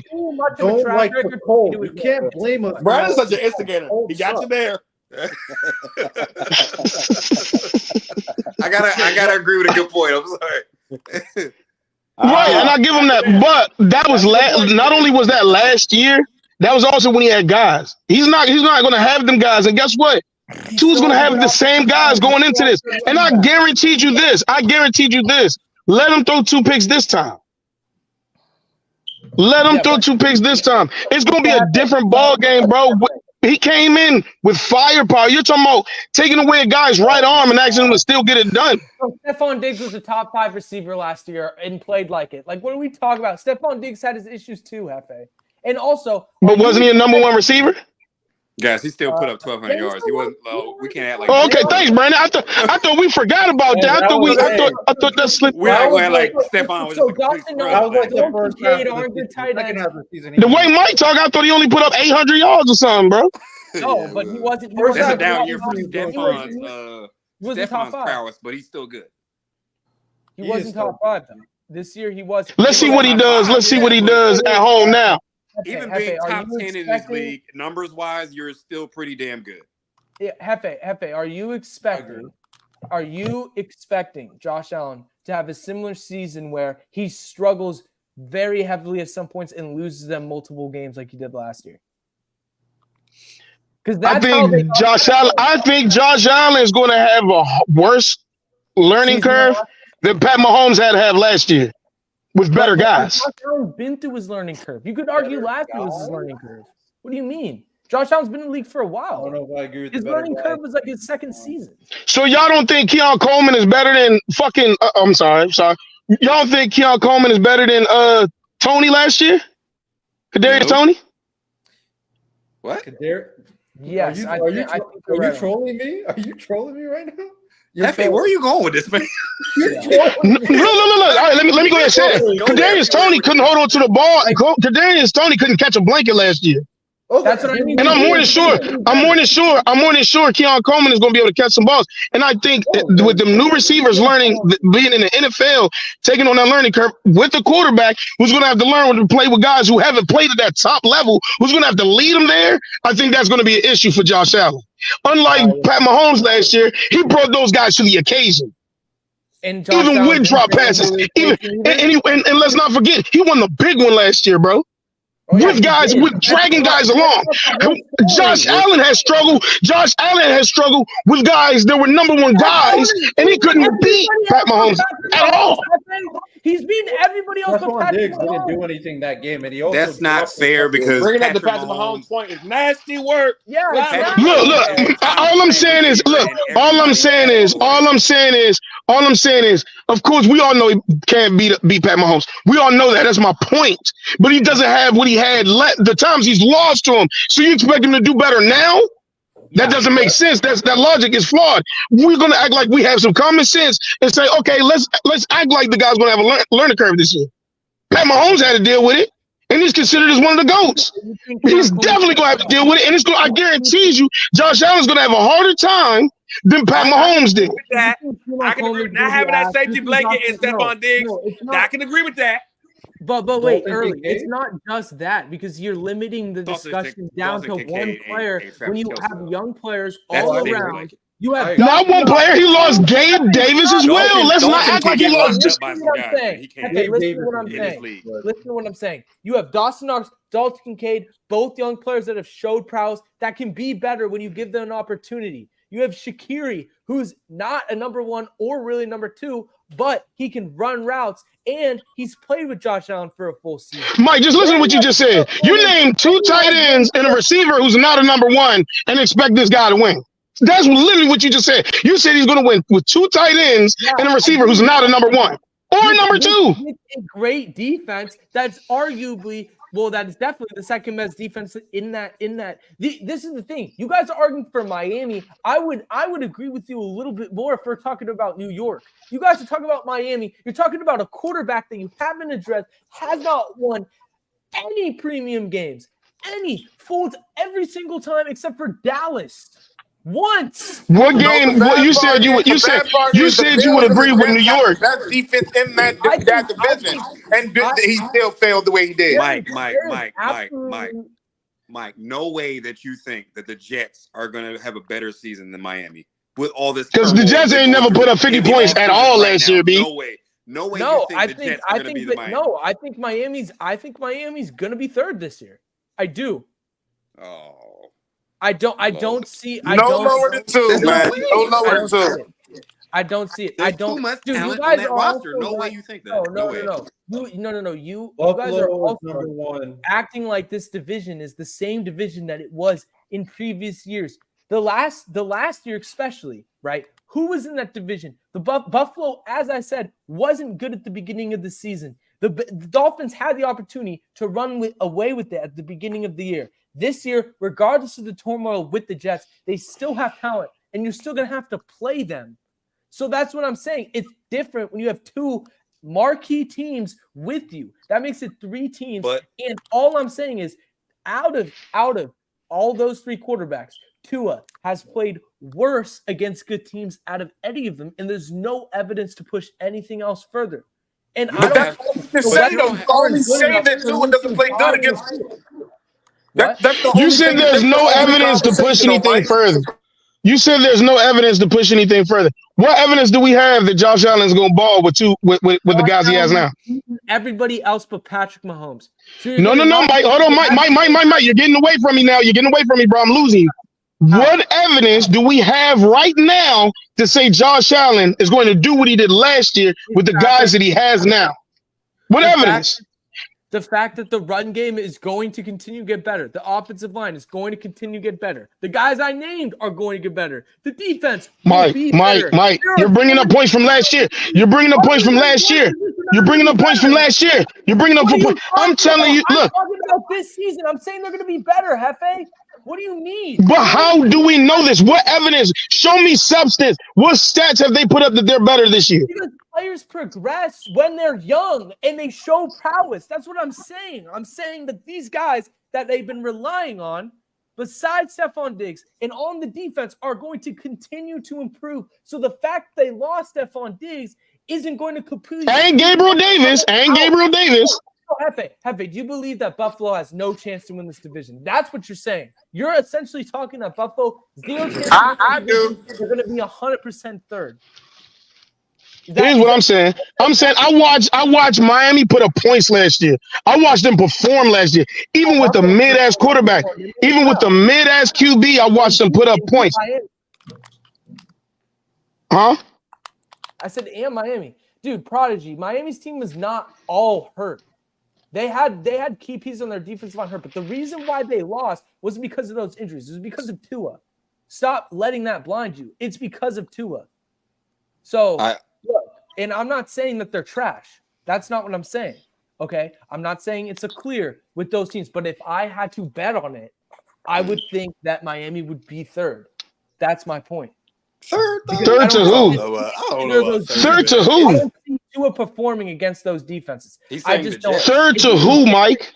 It would be different, but Tua with good defenses is super concerning. That's the thing that we're. Here's my question: who's second? What do you mean who's second? I would say if you said third. Win, I said Buffalo will win the division. New York will be second, and Miami will be third. No way. So I'm gonna use your own point against you. I'm gonna use your point against you. What evidence do you have that New York can be second? We seen Aaron Rodgers play four downs and none of it looked good last year. What evidence do you have that they're going to look good this year? Other aspects of their team that have been good and have them to be able to perform Mike. decently in the season. The Dolphins on paper have just as much talent as the Jets do. Thanks, B. Is there defense? If not more. They have Jalen Ramsey when he was healthy. He was top 5 last year. They have Holland. They have those guys on. Sorry, excuse me. So they have those guys on the So the Jets aren't going to be a top 3. The Jets are probably, if I had to guess, they're going to be at least number 2 defensively. Maybe the Browns, but the Browns. I agree with that. They're going to be number 1. Okay. So then my point. So that's the point. Is like, how can you compare them to the Dolphins defense? Which, like, if you're saying that they're going to be top 5, is a stretch. The Dolphins have playmakers on that defense and even more talent on the offense. I feel. Absolutely. I was thinking the same thing. The offense we can talk about, but I'm saying the defense. That's not just an opinion. So how on earth can you just clearly say they're going to be third when I don't even see the Jets beating them twice. I don't see them exactly. And what did the Jets do last year that makes you believe? What did Aaron Rodgers show you in 4 freaking plays that they're going to be better than the Dolphins and possibly be second in the division. Because I still think Aaron Rodgers is a capable quarterback, and I also think with the fact that look, you're talking about the Jets' young guys, especially on their offense, have played with nothing but garbage quarterback play. Aaron Rodgers doesn't have to be top 5. All he has to do is literally be productive. I'm talking about being above average. If he does that, Garrett Wilson will be better than he ever has. If he does that, Breece Hall will be better than he ever has. All of these reasons are why I still believe that the Jets are a viable threat. Okay. Honestly, I like the Jets more than I like the Bills. I just thought about that. I like the Jets more than I like the Bills, bro. I like the Jets more than I like the Bills.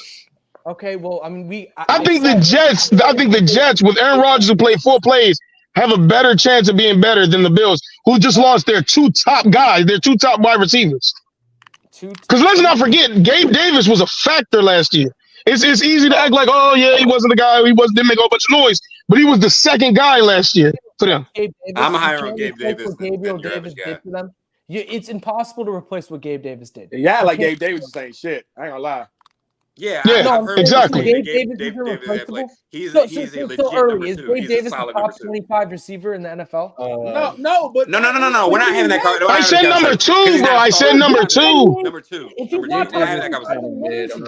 I just said he was their number 2 guy, bro. I just said they lost 1 and 2. He's a good, solid number 2. He's replaceable. He's replaceable, bro. Hold on. Wait. Gabe Davis is 6'2", 220, ran a 4.4. Yeah, if not faster, and the kids. They brought in MVS to replace Gabe Davis. Exactly. Oh my God, MVS, the drop master. He's only a deep threat. Better receiver than that's all Gabe. Thank you, B. I thought I was the only one to acknowledge this. Marquez Valdez-Scantling. He's absolutely. I say he's better than Scantling. You think Marquez is a better receiver than Gabe Davis? Gabe Davis is mid. Or no, I'd say Gabe Davis is mid.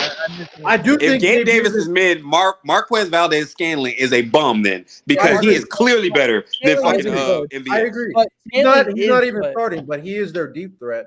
Shakir and Curtis, maybe. I think Keon will be. Keon's a question mark. They have Curtis Samuel? I think they're all better than Gabe Davis. Wait, so Curtis Samuel's a bum now. Curtis Samuel. I thought Curtis Samuel played for the Falcons. I said Marquez Valdez-Scantling. Now Curtis Samuel played for the Bills. Curtis Samuel. Oh shit! He can be a number 1. Keon Coleman is gonna have to fight for starting reps. I'm gonna be honest with you. Yes. I don't see him winning over Scantling because he's a vet and just off that. And he can't really get any slot snaps over Khalil Shakir. He's not going to get any slot snaps because that's not his game. Of course, he's not going to win over Curtis Samuel. So he's going to have to fight to be on that field. So Keon Coleman, we love Keon Coleman. I get it. And we all love his personality, all that stuff. We think he should be a star. But this year, he ain't going to get no starting time for real. Wait, let's just put that to bed. Yeah, I think he'll be the third guy. Also, I think Keon. No, I don't think he beats Marquez Valdez-Scantling. Oh, I do. I don't. Yeah, I don't. Not this year. Maybe next year. I don't think this year. I think they'll be. It really. It depends on. MVS has a role, so if they need someone to stretch the field, it's deep go routes. But Keon Coleman, what he will provide more so than all the other receivers is, I need you to just make a play. That's Keon. That is what he's here for because he is a big body. He's possession guy. He's big body. Obviously, super athletic, so his yak will be good. And the biggest thing is his contested catching is his key trait right now. So, but you can't depend on that. You really can't. That's why he's not in the NFL. He won't be a primary. The best contested catcher out of your own draft. That was Roma Dunze. You're not the best contested catcher in the draft. That was Roma Dunze. And when you're not, it was Michael. Don't you say no? But it's not like. I think it's Xavier Legette personally. But hey, Mike is the Grinch today, bro. Mike is the Grinch today, bro. No, you just hate. I think Rome hate Josh Allen. Is a better. How do I hate? When have I ever hated Josh Allen, Mike? Name one time, bro. You don't think that Josh Allen has the ability to replicate really anything close to what he does without Stephon Diggs. What was Josh Allen before he got Stephon Diggs? What did Patrick Mahomes have? Was Josh Allen on the verge? Was Josh Allen? Was he or was he not on the verge of being a bust? Oh, he was not. He wasn't on the verge of being a bust. What are you talking about? Dude, no. We're not gonna do that. When Stephon Diggs got to those Bills teams, everybody was saying, "Oh my goodness, Stephon is gonna have a headache dealing with Josh Allen." Josh Allen was not him until Stephon got there. Don't do that. Our memories are skewed. Your ideology is off. Our memories are skewed right now. Josh Allen, we were talking about him being terrible. What college did he come out of? But wait, it was yellow. What weapons did he have? He had nothing. Hey, Riddell, can you pull up the stats for me, bro? No. This argument, I've argued this argument. Yeah, Josh. The year before Stephon Diggs went there, he wasn't bad.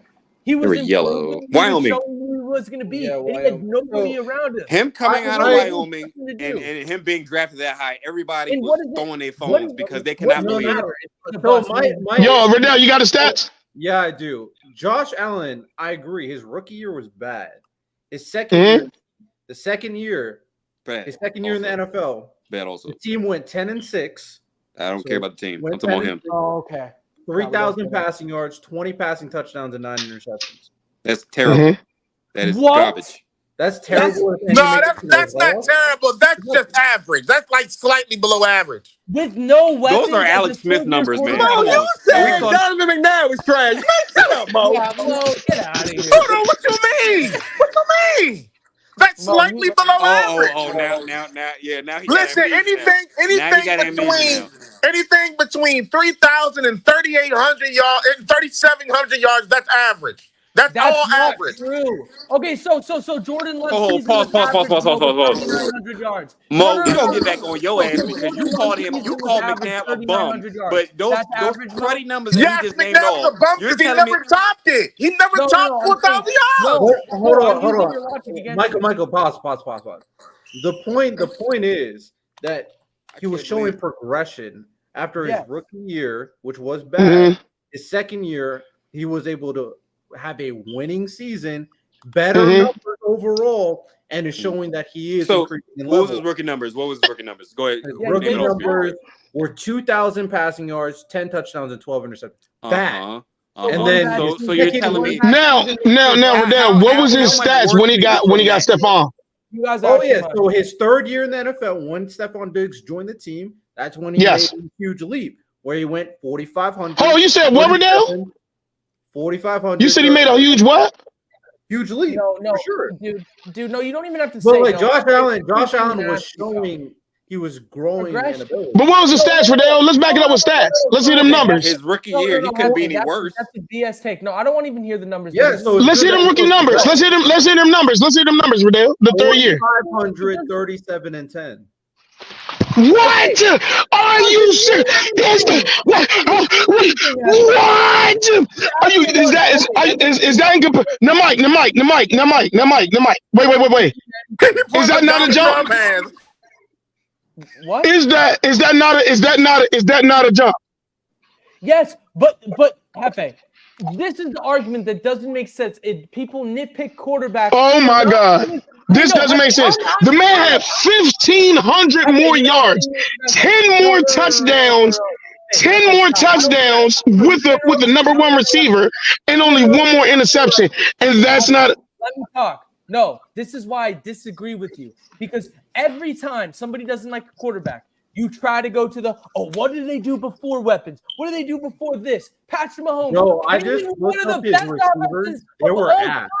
And you guys don't hold that against him. And nobody holds that against him. So why are you holding it against Josh Allen when he comes into his third season? Because after a good second year and then does even better with an elite receiver. Because Patrick Mahomes had 3 Super Bowls. Hold, please, bro.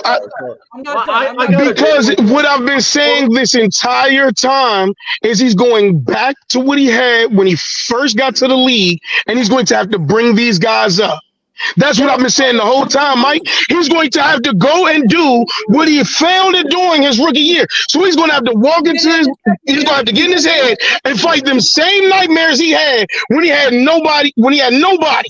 and he's got 2 tight ends, and you said, the guy was not a number 1 or a number 2. I don't think it's gonna be that bad, but I'm gonna be real with you. From what I've seen out of the preseason so far, I'm Keon Cole.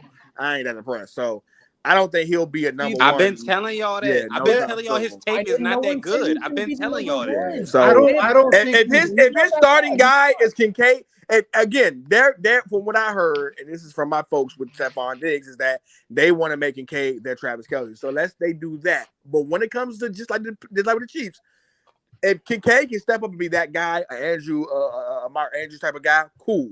But as far as receiver goes, they have Dawson Knox too. He'll be fine. That could be bad, dog. Because Curtis Samuels is a good number 2, number 3. Dude. But if you want to make Curtis Samuel number 1, it could get bad out there. And we got to understand that Josh Allen is the type of quarterback that throws some very irregular balls, and you need a Stephon Diggs type guy who can catch those type of passes sometimes. Like that can. Thank you, bro. Thank you. I thought I was tripping. Hold on. Let me respond. Michael, hold on. Let me respond to that. My issue with this is, one, comparing a person who's grown in the game and learned how to play football to his rookie version is really nasty. I'm just saying, like, that is really nasty. And especially when you look at his second year as a quarterback, his best receiver is John Brown. Come on, bro. He has no weapons. But hold on. No. I'm just he was bad his rookie year. His second year, he showed progression. They went 10-6, and he had terrible receiving, and he carried the offense. Then his third year, he put a legit receiver, Stephon Diggs. It helped him propel his game. And then the recent year, what happened? We all found out that just spamming Stephon Diggs wasn't the formula, which is why the second half of the season, he stopped spamming Stephon Diggs. They started working the short game. The Shakir became the primary receiver. They used the run game a lot, and there were winning games with Stephon Diggs barely doing anything. But Stephon Diggs, when you watch film, Stephon Diggs is still even if you're not using him, he's still somebody that takes away other defenders. Now, but so thank you. I'm still not one. Thank you. Let's get clear. Wait. You're still not going to one-on-one Stephon Diggs. You're going to keep a safety over top.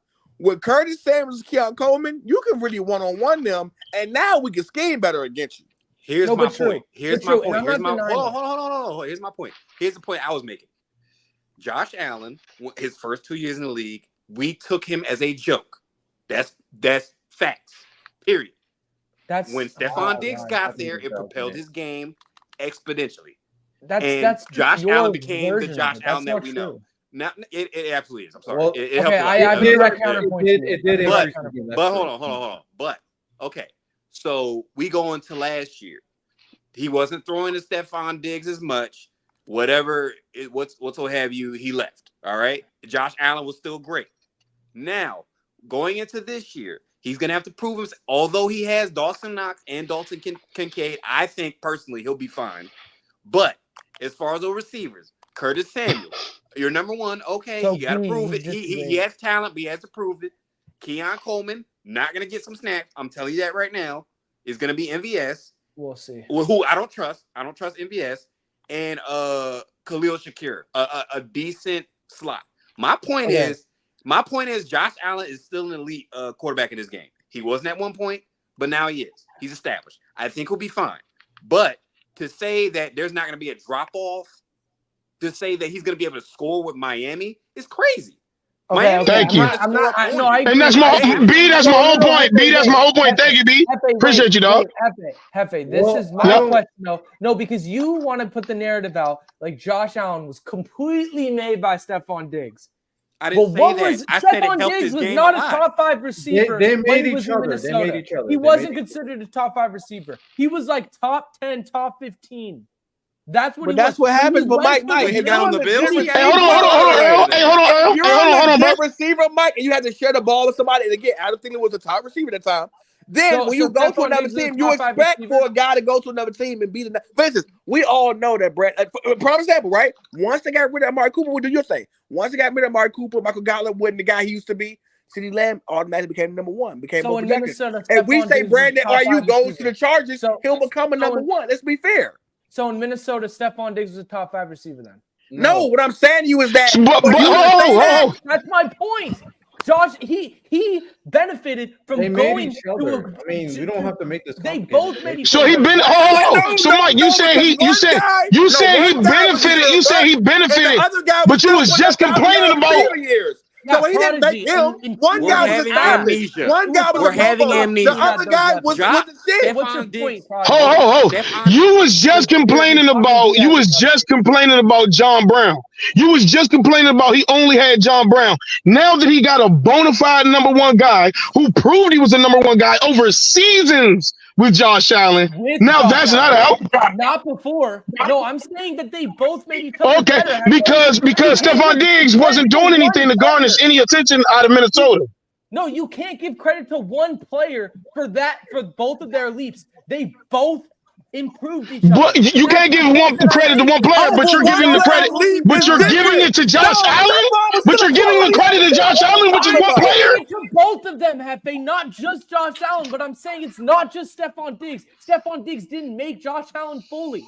I'm saying he helped his case. Then Mike, you're making my point, bro. You're making my point, Mike. You're making my point because I literally said that Josh Allen's going to struggle without these guys.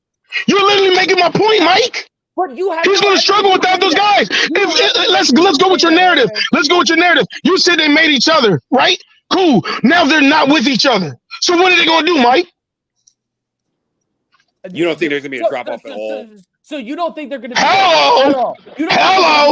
I will say it again, Mike. I will say it again. Number one or number two in the division this year. Dude, I'm going to make a bet that they at least go 10-7. I'll make that bet. I'll make that bet. I'll make that bet. $50. Well, let me make a bet. Let me make a bet. Let me make a bet. Let me make a bet. Let me make a quick bet. I bet it's time to get off this goddamn live stream. Hey, yo, it's a good time. We've had a 3 hours, baby. 3 hours. It's a very long show. We appreciate y'all for sticking with us. We went from 30 people to 8 people. It's time to go, everybody. I got to go sleep and I got to go lay down. So look, man, we'll be here next week, just later on this week on Saturday. As always, if you want to get your football, you know where to come. And we out this motherfucker.